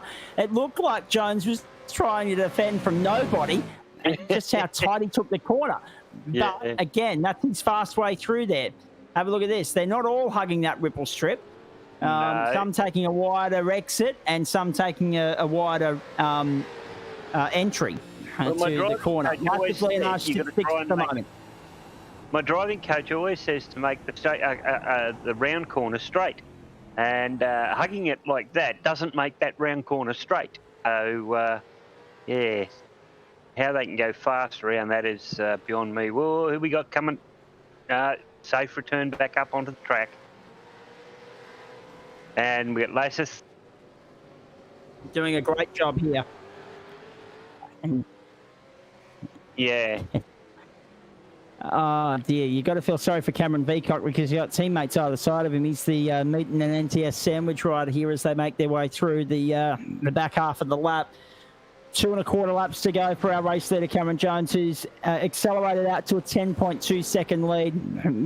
You would have needed a second safety car for these guys to be any chance of catching Jones tonight. Just the fact that he had a shocking race 1 put him in the box seat to have a cracking race 2, and it all went to plan for him. Misuse of comms now for the 956 as well. Now, of course, the 956 is Peter Crossingham. His night just goes from bad to worse. On the subject of nights going bad to worse, Tom Heyman's back up there in 16th place. It was looking so much better than that. Rainer Costello's got back up inside the top 10. He sits 9th. But tonight it's going to be all Lassif Leonage, and he's going to clear out to a good lead in the championship as well. The rest of the pack, the rest of the competition is going to have plenty of work to do when it comes to the next round of the championship, which is in a fortnight's time. We should point that out. We're not with you next week. Join us in a fortnight for the next round of the NTS Championship. And that means that the rest of us have a chance to go out and do something next week. Oh, Veacock! Down the inside! Right. What about that on Alex Court? He's sideways on the exit, and that's not going to help him. It's also going to back Leonage up because Court's got back to 4th. Veacock 5th, Leonage 6th. All this time we thought Court would play tactical and not let Jones through in the hope that, not let Veacock through in the hope that he would let Leonage through. In the end, it was Veacock that made the move first. Yeah. Now Leonage getting chances on the outside. Be up and under maybe? No. Not quite. Not quite. Last lap board in the air this time in California. No, sorry, next time by, my apologies. Next time by. Jones is already halfway through 24. I thought we were getting to 25. No, we're not quite there yet. My apologies. Jumping the gun. Cameron Veacock sits 5th at the moment. Still following Alex Court. Leonage. Oh, no. Leonage is sitting there in behind, only 0.4 of a second away, but it's looking pretty status quo at the moment. There's no real threat emerging here. And, oh, geez, he was very close to the wall, Veacock, on that occasion. Yeah. That's going to end up in a little bit of trouble if he doesn't take it a little more gingerly through there next time. Let Veacock and Court fight it out, Raz, and you may get up into 4th spot there. Exactly right. 27 positions gained for them tonight. Court's gained 26 in this race. So just all that talk about it being difficult to overtake in California on this particular version of the Sonoma racetrack, these guys have made it look relatively easy. Yes, they've had a lot of carnage pull their way and help them. But no, they've made overtaking look relatively easy tonight. But what about this guy at the front of the field? It's not going to be a round win, but it is going to be a race win. 11 positions gained in this race for Cameron Jones. He was the box seat favourite going into this one, given his grid position. And the safety car brought the field back to him. The race then obviously ebbed and flowed, and there was a lot of rubbish happening behind. But at the front, this guy's just cleared out, checked out, will happily take a race win.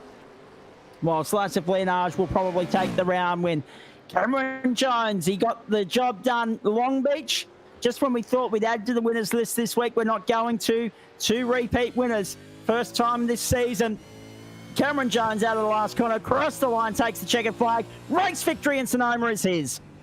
Congratulations, James. It's well done. Oh, yeah. Now, how does this battle finish?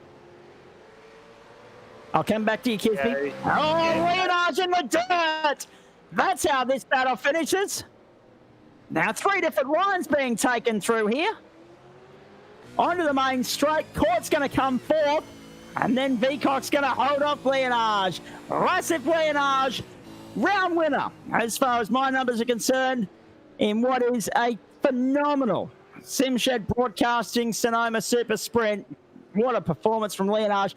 Vicock in there as well in fifth, Court fourth. Island came home third. Hobbs held on for second. Great racing. I mean, yeah, okay, the water's cleared. People got involved in incidents and tangled up in penalties and other things, and that cleared the pathway for Court and Vicock and Leonage to come through. But to come through the way they did, as comprehensively as they did from the back of the field, that's to be applauded. Really good stuff from them. Yeah, they were the first 3 home in the first race, Chris Kisby, and then in this second race, they're 4th, 5th and 6th, and probably rightly so. Well, that's right. And I mean, you say it was easy, but I don't think it was. It's taken them almost all the race to be able to get to that position. So they've had to negotiate all those spins, crashes, everything in front of them, and then get past the next person in front, take one person at a time, each pass, and they've been able to get up to the top there. My driver of the night has to go to Laz.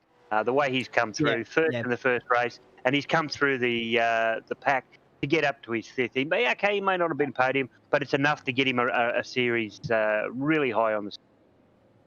And all these drivers back in the lane now, they have to complete their slowdown lap after heat 2. So if their fuel numbers were wrong, they're going to be in trouble here. United Sim Sports get the job done in this round of the in this race of the championship. Rather, Simshed Broadcasting Sonoma Super Sprint. Unofficial results for you on screen there. Jones from Hobbs, Island, Court, Vicock, Leonage, Urquhart, Dawson. Costello got back to 9th in the end, and Morris 10th. But a pretty disappointing night for the Fords, with Holden dominating the top 6 there. Caldwell, McCune, Michael, Heyman, Vella, then Newell, Kirby, Cooper, and Mulford, the last one home on the lead lap. Daniel Schultz was 20th. Craig Schultz, see again, it's Schultz R Us. He was 21st, Catacasinas. Then Davis, Chadwick, Siren, Crossingham, Power, Simons, McNamara, and Crisdale. But a lot of retirements in all of that complete bunch as far as I'm concerned. What do we have? Matt Davis, Robert Crisdale, Sean McNamara, Riley Simons, Dean Power, and Ben Siren all out of the race. Peter Crossingham got back out and finished 5 laps down, but I mean, fair income. He's only just scraped through on the 75% factor there, obviously. Be a good driver interview with these ones. Oh, won't it be? There's the round points. Cameron Vicock and Lassif Leonage, bang, dead even on 145. What about that? Wow. Then Alex Court.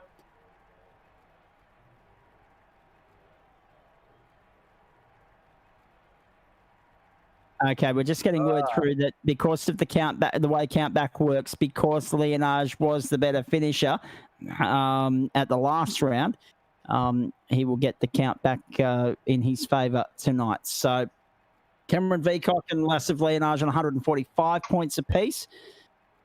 144 for Alex Court, 141 for Rainer Costello, 136 for Chris Ireland. Darren Caldwell, Ben Morris, Alan Dawson, Cameron Jones and Tom Heyman, 10. The top 10 as far as the round is concerned. Now, that's actually not too bad for Tommy Heyman, considering the woes he had in that second race there, where'd he end up? Down in 14th in the end for Tom. Very unfortunate, but 2 drive-through penalties, that'll do that to you. And I guess we'll get to Cameron Jones in just a moment. We'll hear from the guys in the top 3, and we'll try and get this wrapped up by 10:30 Eastern Daylight Time for you folks. Obviously, when we get back to non-daylight saving, it'll be a broadcast of 7:30 to 9:30 Eastern Standard Time, and that'll be a lot more family-friendly. But Chris Kisby, that was hard work for them. It was hard work for us. I've worked up a sweat here in the comm box, so I haven't had a chance to fill up my drink cup in the last 45 minutes. What do you make of it down there from the upper line, mate? Right. I think we're having a couple of issues with you there, Kisby. I'm sorry.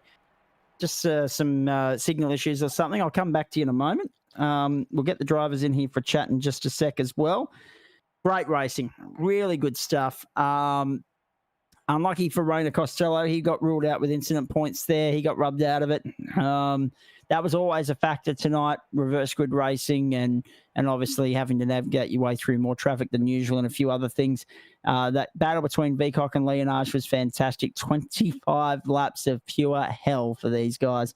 Yeah, we've had a lot of fun bringing it to you on the back of that 16-lapper in race one. But I know for the blood pressure and the heart rate of some, they're probably happy that we don't have too many super sprint formats throughout the year. But I actually like this format, Kisby, and it's been very popular over in our other broadcast server as well with the Gentleman Sim Racing Club. They're lapping.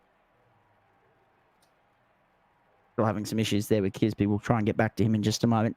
In the meantime, Cameron Jones joins us in victory lane. So too does Chris Ireland. So too does Lindsay Hobbs. Lassif Leonage won't be too far away either, being that he is the round winner. Cameron Vicock's in here as well. And Alex Courts dropped by for a chat as well. So we've got the top 6 in here for a quick chat post-race, ladies and gentlemen. Let's throw it around the room. Firstly, let's go to Cameron Jones, second win of the season, mate. That one, to be fair, you're very lucky. And this is the point that I wanted to make, Chris Kisby, before you guys come through. But obviously, we're having some tech issues in Hobart's end. But let's just reflect on what was a cracking race there for you.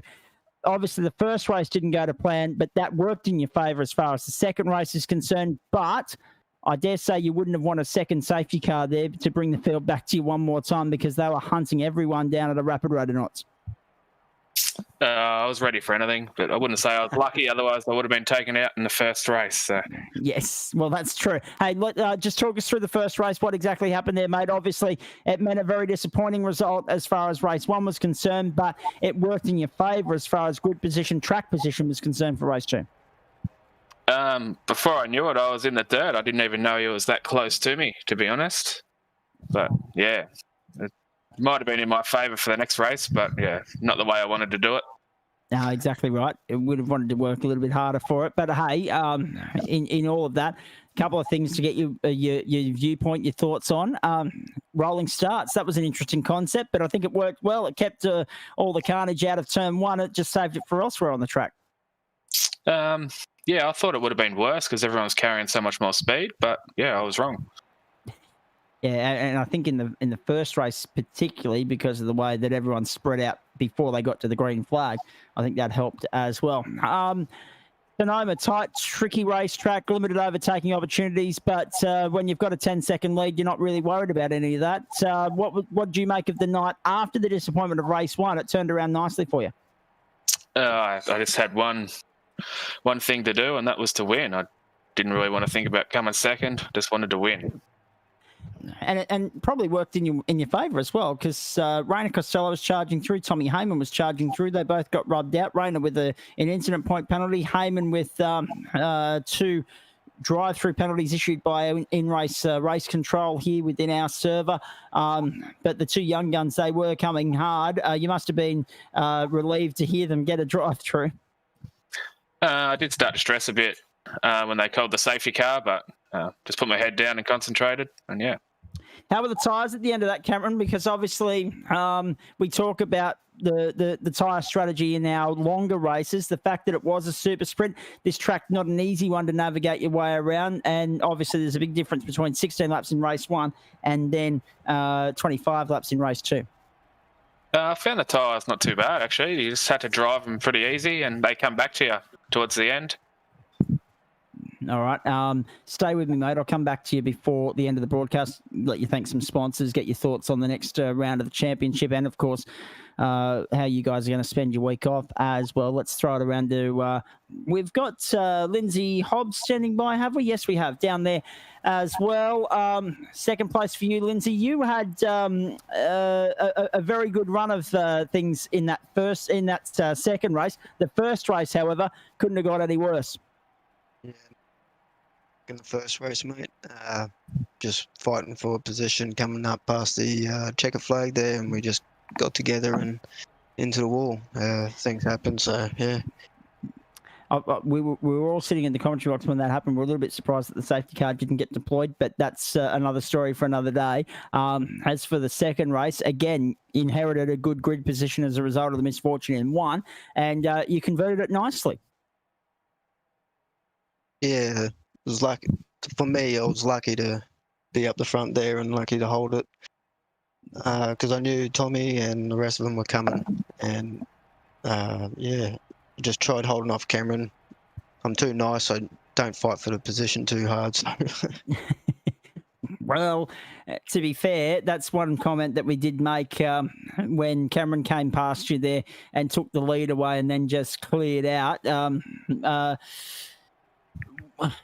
Let's just explore that for a moment. Is it just that you knew he was carrying faster pace, you didn't want to make it difficult for him, or that you didn't want to hold him up, or is it just that you need a little bit more hustle and bustle in your racecraft? Yeah, a bit more hustle bustle in the racecraft, but I'm also usually on the receiving end of get turned around when things like that you come down across the front and all that. So I'm always aware of getting turned.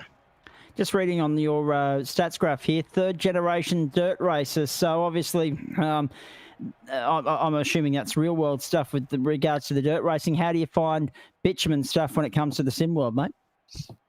Well, it's a sim world, so it's a little bit tougher because there's no motion or feel, or it's all visual, and that's pretty much where I lack when it comes to on the sim. Yeah. Sorry, I thought you were continuing. No, that's all right. Let's continue on. I was going to say, any aspirations to get out and do some real world bitumen stuff, or are you solely focused on the dirt, mate?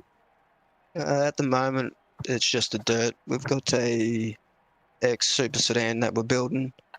Should be there racing in about a month. So first meeting might be Roma up here in Queensland. Nice, not bad at all. Good. Actually, good starting point. There's no doubt about that. Hey, yeah, I'll come back to you in just a moment, mate. We'll get your thoughts on the next couple of weeks, of course, because there's plenty of stuff ahead. Let's go to Chris Island now, because I was wondering, I was getting some feedback in my ear, which is why I didn't realise that Lindsay was still talking and then stopped. Anyway, it doesn't matter. I think it was coming from Chris Island's end, so I'll rip in here now.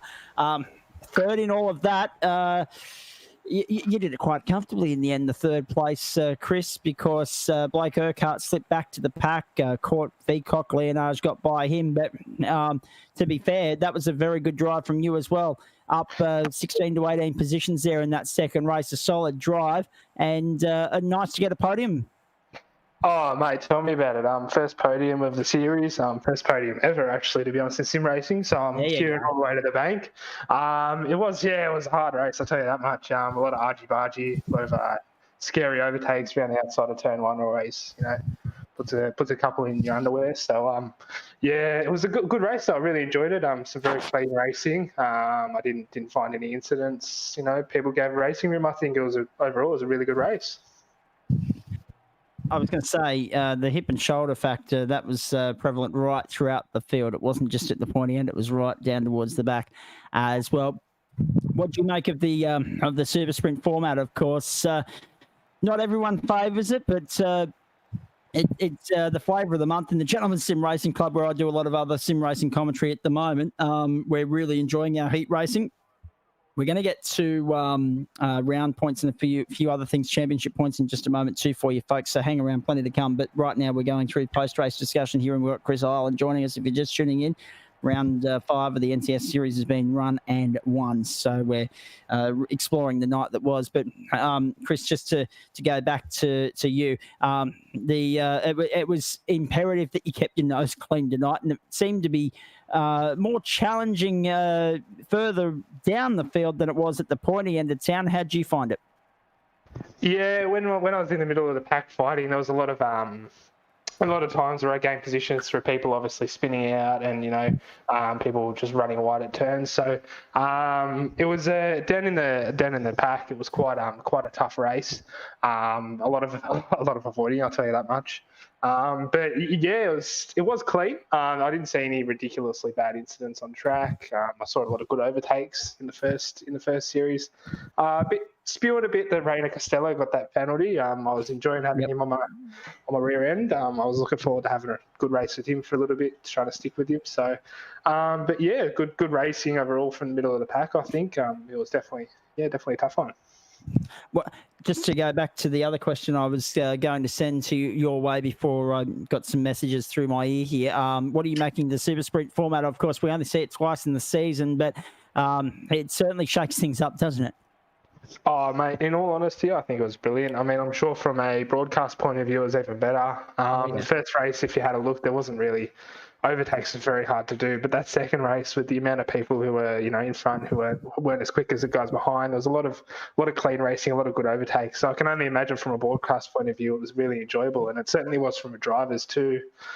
Being able to overtake was really enjoyable, and just practicing your racecraft whilst actually racing. So I've really favoured it, to be honest. I mean, I know some people aren't too fond of it, but I think it overall, I think it's good for the series and good for the promotion, for the broadcast and everything. So absolutely. Hey, let's see. Have we got you back yet, Chris Kisby? How's things down there on the Apple Isle? Have we got you?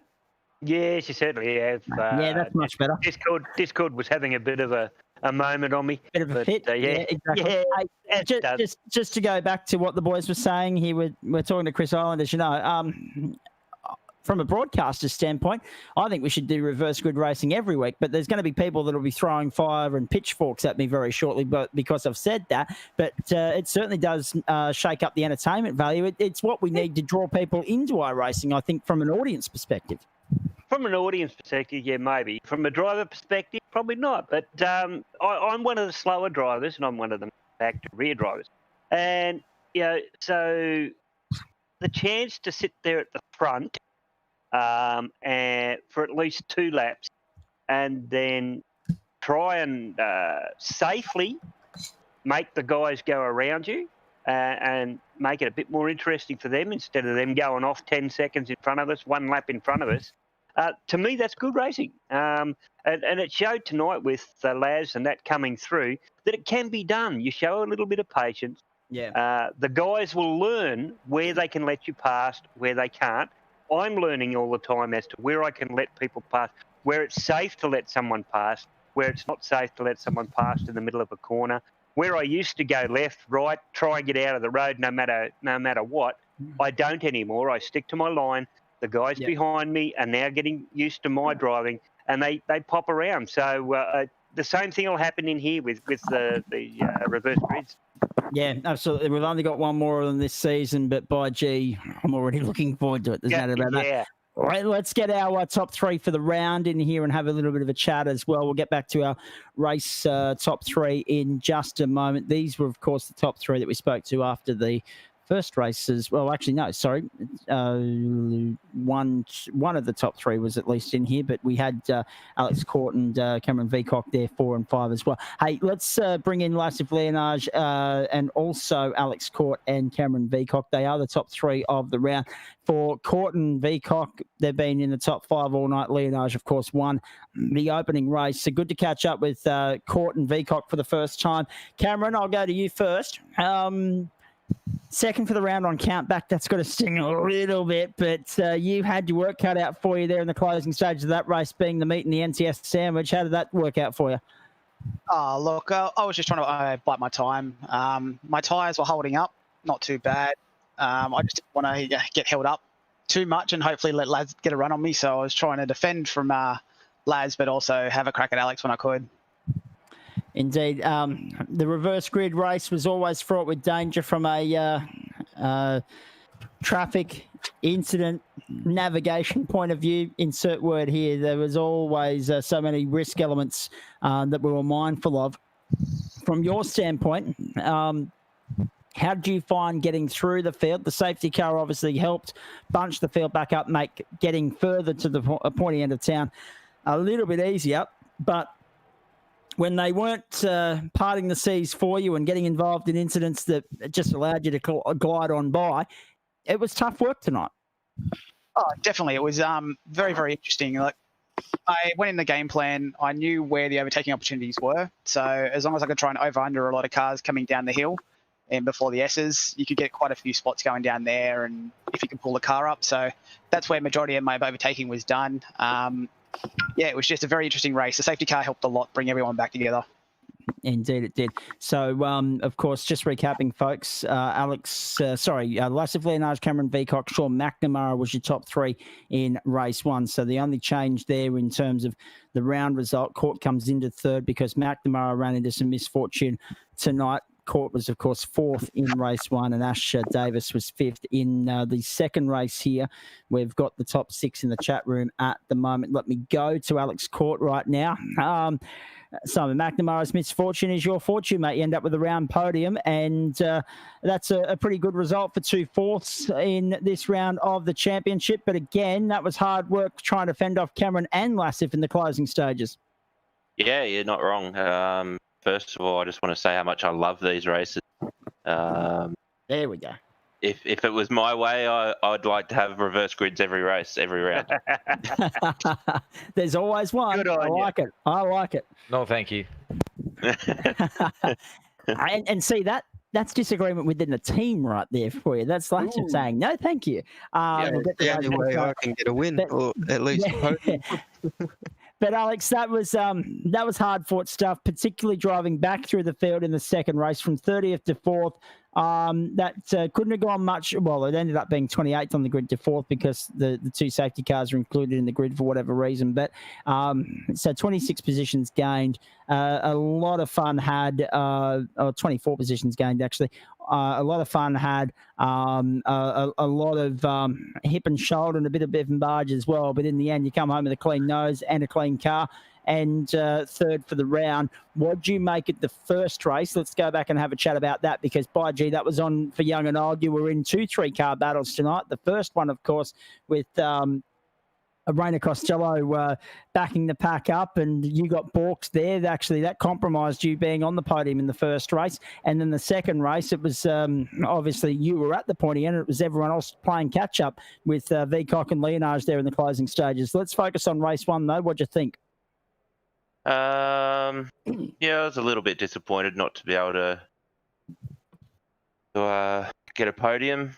Guess it was just unlucky what happened with Rainer there, but that's races.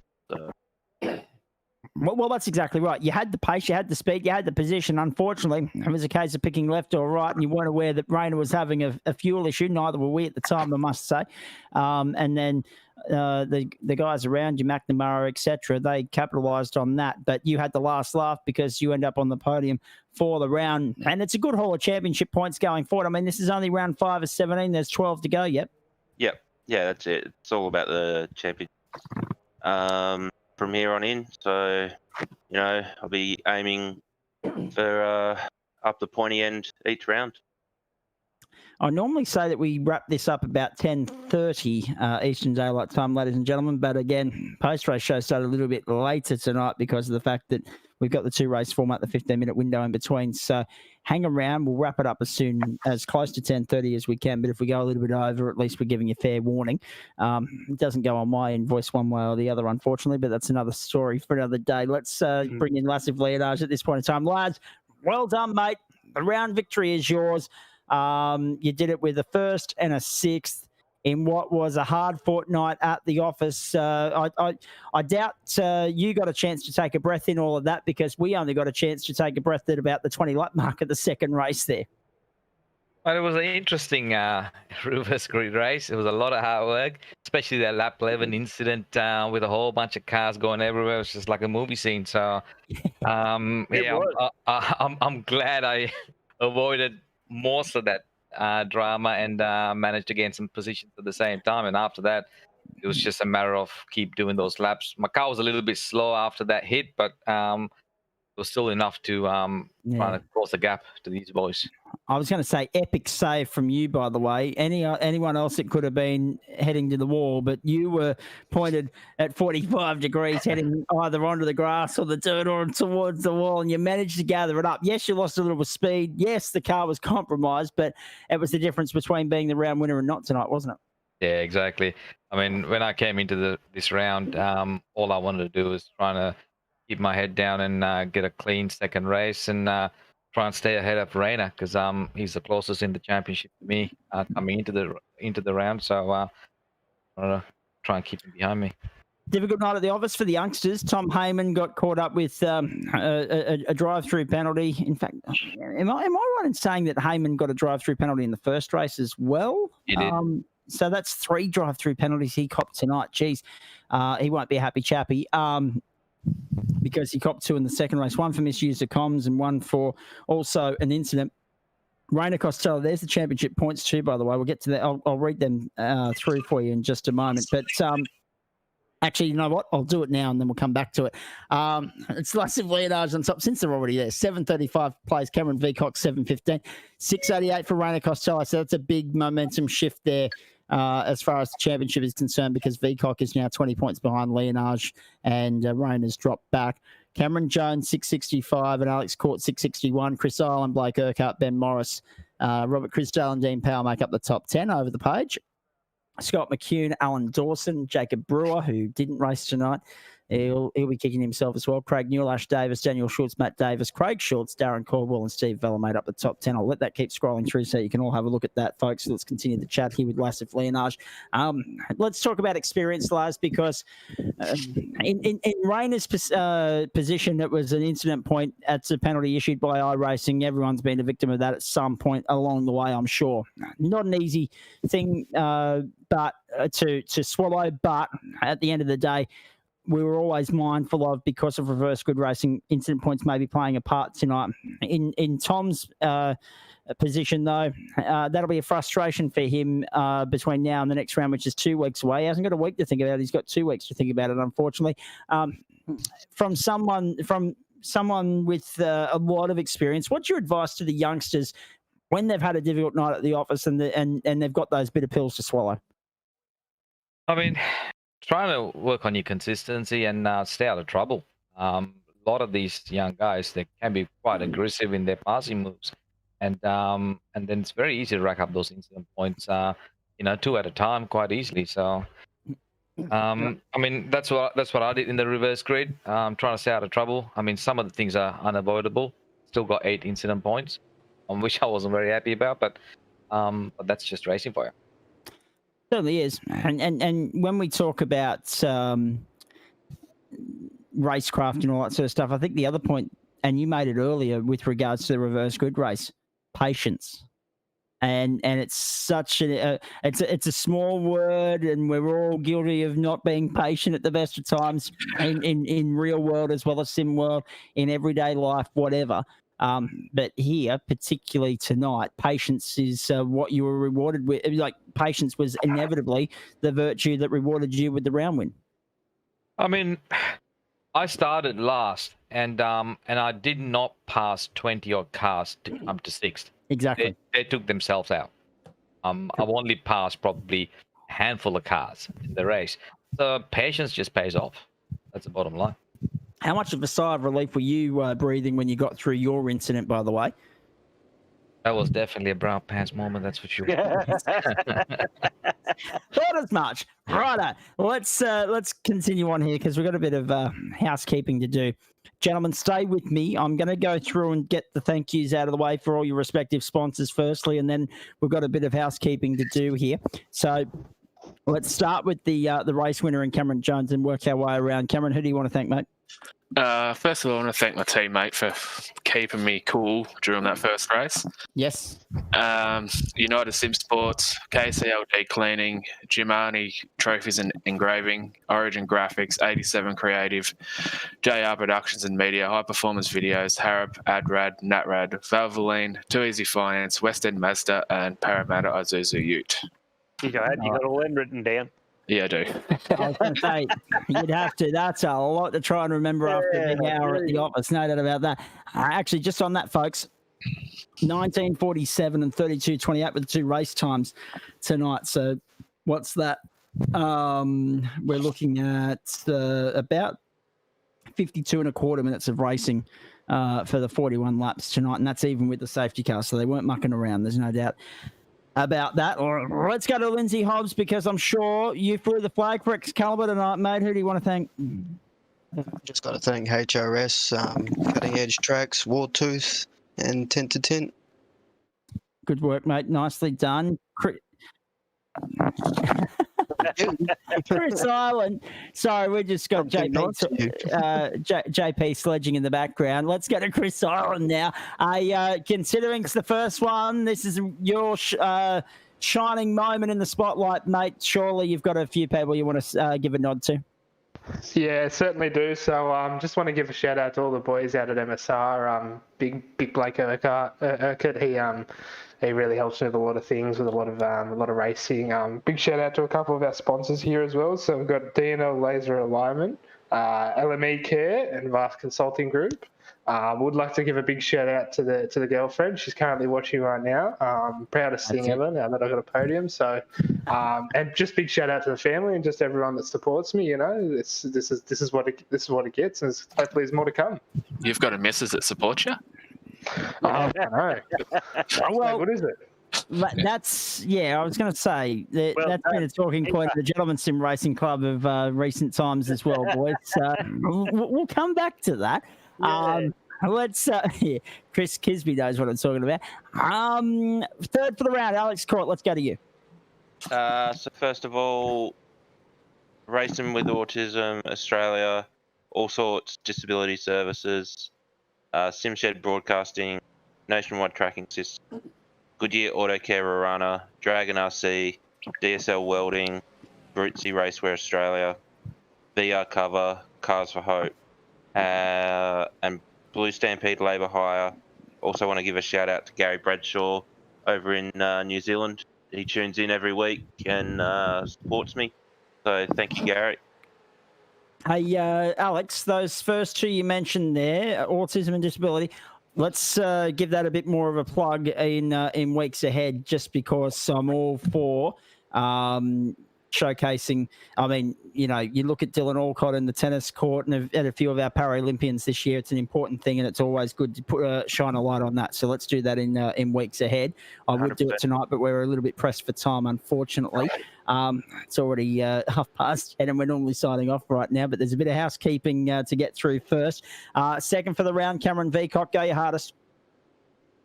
Yeah, boys, just want to shout out the same sponsors, obviously Cam Jones, but I want to thank him. He was there in my ear the whole time. That's it. Literally, we're trying to keep each other calm and keep our head down. But shout out to KCLD Cleaning, Jamani Trophies Engraving, Origin Graphics, 87 Creative, JR Productions and Media, High Performance Videos, Harrop, Adrad, Natrad, Valvoline, Too Easy Finance, West End Mazda, and Parramatta Izu Ute. Lassif, bring us home, mate. Well done on another round win in the NCS series, mate. Your second of the season. Thanks, mate. Just want to give a shout out to SimShed Broadcasting, Nationwide Tracking Systems, Goodyear Auto Care Warana, Dragon RC, DSL Welding Services, Brucey Australia, VR Covers, Cars for Hope, Racing for Autism Australia, and Blue Stampede Labour Hire. And a massive shout out to Delvin Tops, who's watching me and Rehan race every week. She just had an operation and she's just recovering, but still watching us. So thank you. Yeah, no, very nicely said, mate. And absolutely. Hope all's well there and on the mend and as it needs to be. Hey, Chris Kisby, anything you want to ask these boys while we've got them? No, not really. I think we covered most of it there. As I said earlier, my driver and I was going to Laz by negotiating all through that traffic there, just like I would expect him to. Being the quiet achiever coming up ranks and for the first win. But it was a great driving by all the drivers tonight. Very hard rubbing. And congratulations to all. Let me go back to something that both Cameron Jones and Cameron Veacock touched on here, and then there's two things that I want to get your thoughts on, boys. And for this, I'll go to Lassif as the round winner. They both mentioned being in each other's ear, keeping calm. Obviously, that's the moments where there's benefits to having teammates that can be a voice of reason and a little bit of guidance for you in the heat of the battle. But two, just how hard is it to keep calm when you've got 32 other lunatics around, all vying for the same piece of real estate. How do you guys, and I'm going to you with the experience and the championship leader and the defending champion and all that sort of stuff. I want to go to you, and I'd get some other viewpoints as well, but we are out of time here, boys. But Laz, how hard is it to keep calm in the heat of the battle? Because the blood pressure goes up, the heart rate goes up, you're full steam ahead, eyes on the prize, and you've also got to try and keep yourself cool, calm, and collected, because at the end of the day, a cool head often reaps a better result on the racetrack than a hot head. 100%. That's a key part of being a racer. Things don't always go your way in races, and whether it doesn't matter how good you are as a racer, things sometimes go wrong, and keeping a cool head. I mean, all depends on the personality as well. We got diverse personalities in our team, and not everyone handles pressure the same way. So talk to each other in Discord, and while we're racing, and try and keep each other cool. So yeah.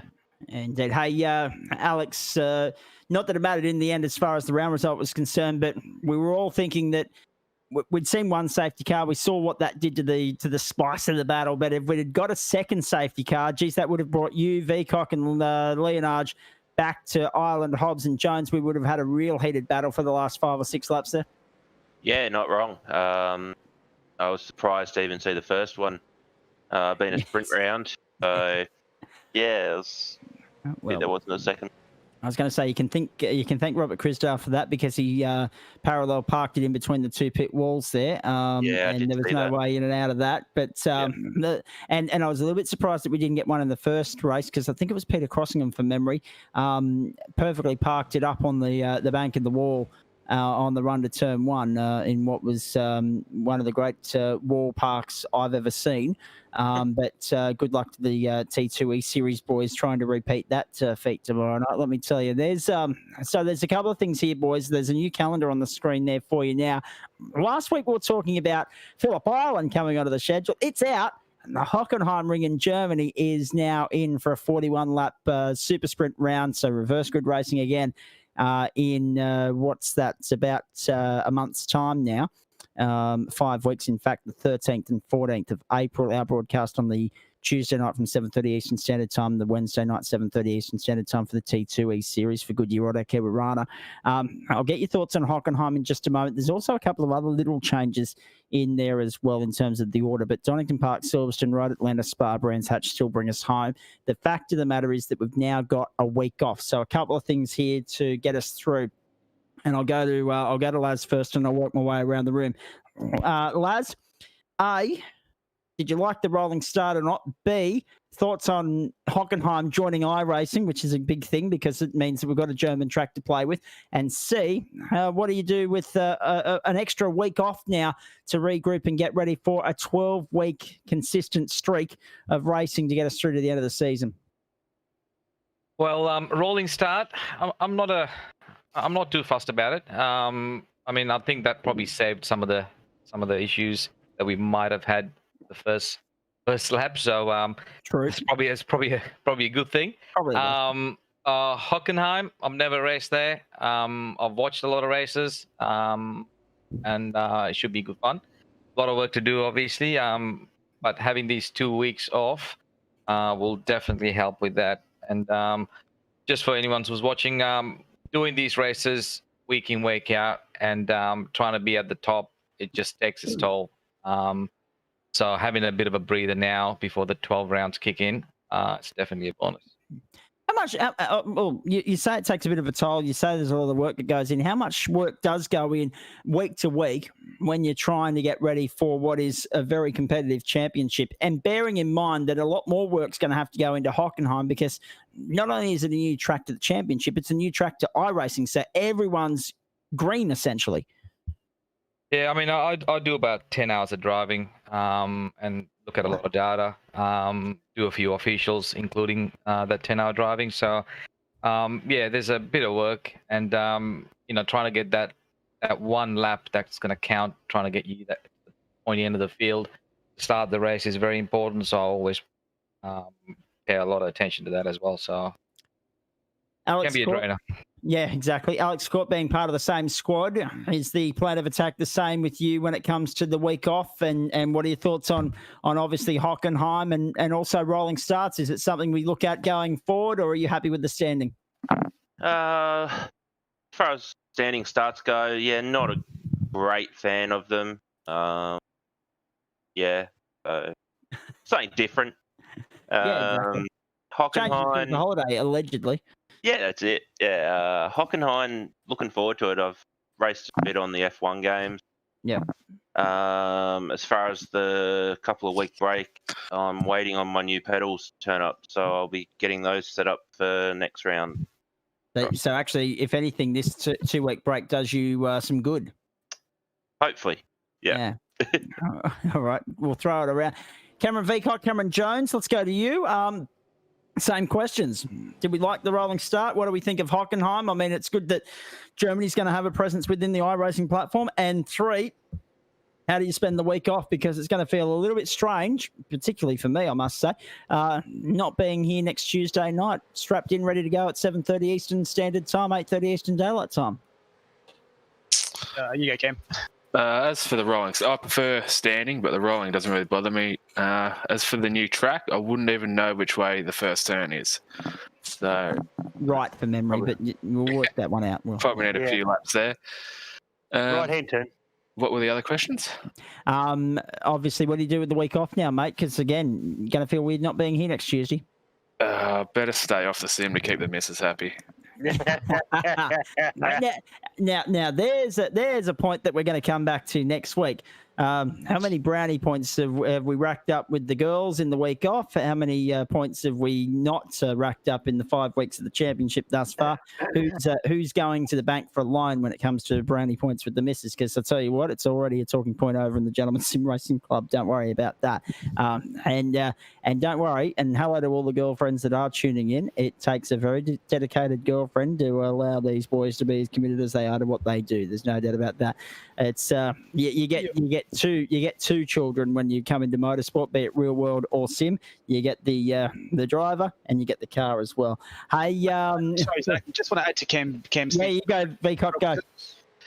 I think it's going to be interesting with the new car arrangements, with the updates to the supercar coming out. Yes. I think that's going to throw a bit of a curveball into some of the setups, and some setups may not work. So we might have to start from scratch based on the changes for next week with a new track as well. Well balanced performance and a few other things is already a talking point in GT land for exactly the same reason. iRacing can come in and do some tweaks and nibbles here and there. But on that, do they talk to a novice as far as iRacing is concerned here for a moment for me, boys? Do they give you a base setup when they put the new tracks out, or are you just going in fresh and trying to find it for yourself? What goes on there? Look, I'm sure a lot of the other guys, and I can say this, that VRS is usually a good way to go. They give you something to start off with. Hockenheim's going to be interesting because unless people have driven F1 2020 or one of those other games that has Hockenheim in it, it's going to be very interesting. And new setup with new car, new aero. Apparently there's a new aero update, so it's going to be a whole new ball game. Really looking forward to when we get to Bathurst. There is no arrow. As well.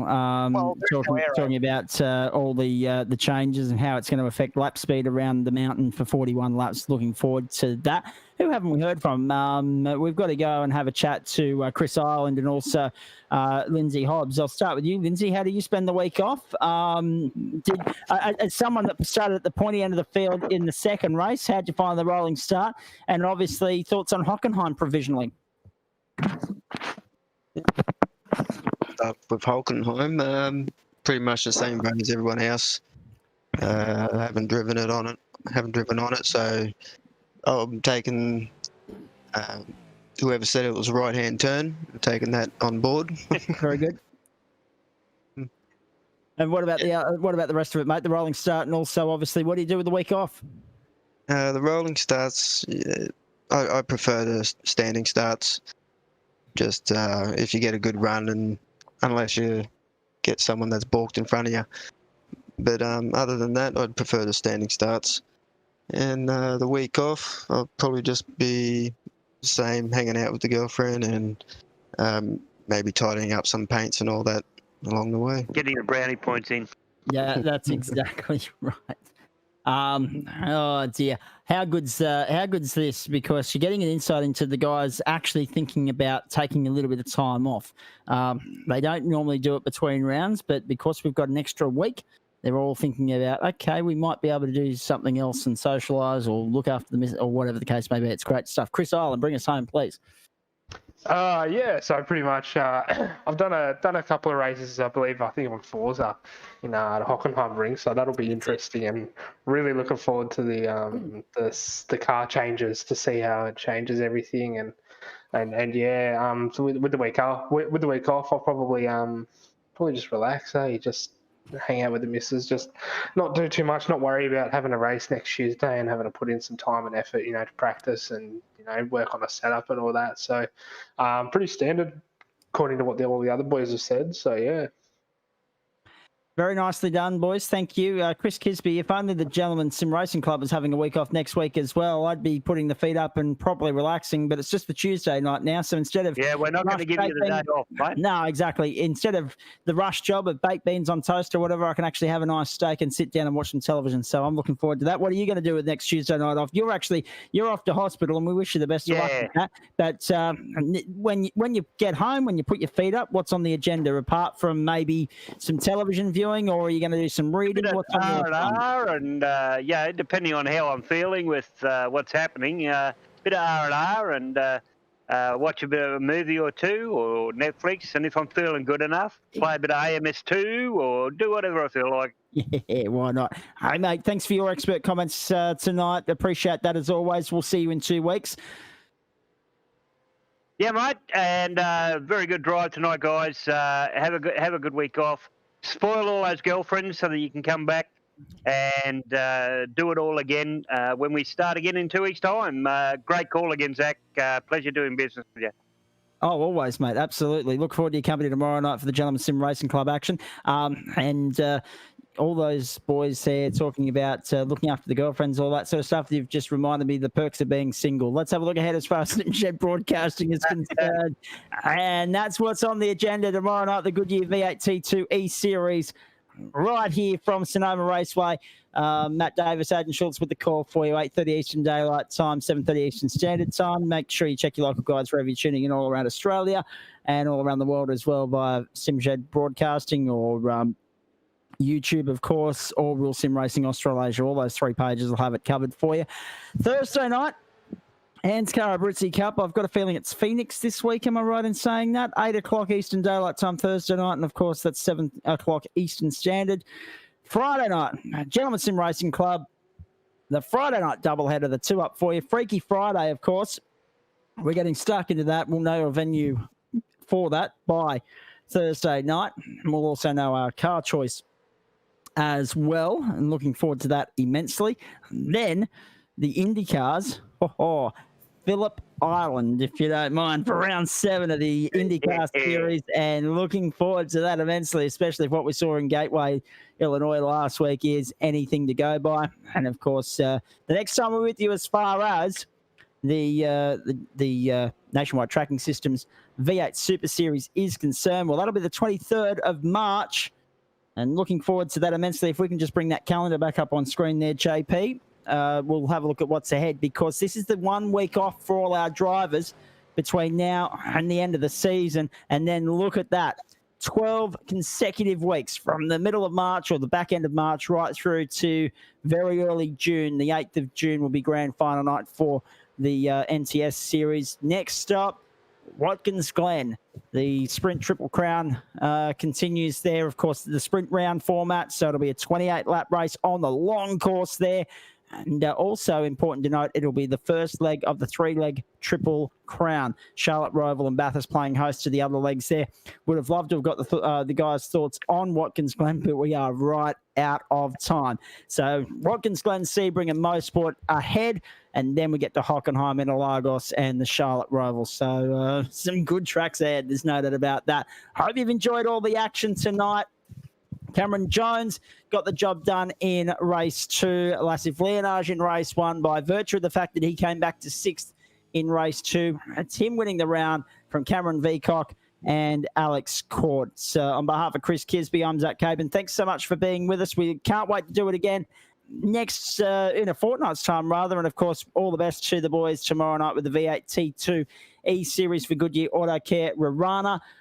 This has been another broadcast of SimShed Broadcasting, with thanks to all of the major sponsors that make the series happen: Nationwide Tracking Systems, Racecraft Simulations, and Blue Stampede Labour Hire, and also SimShed Broadcasting for sponsoring the naming rights sponsor of the round, I should say. Track Cams for Gourmet is the mob that look after us as far as where the cameras on the circuit are for you. And we're very grateful to all of our regular season sponsors as well for their ongoing contribution on hybrid racing simulations: TJ and Parramatta Dragon, RC and Abruzzi. And also, of course, as I said, the Triple Crown's coming up in a couple of weeks. Melbourne Hydrographics Depot, the naming rights sponsor there for the Triple Crown. So we've got a lot of sponsors to try and remember in a couple of weeks' time. I hope you've enjoyed our coverage tonight.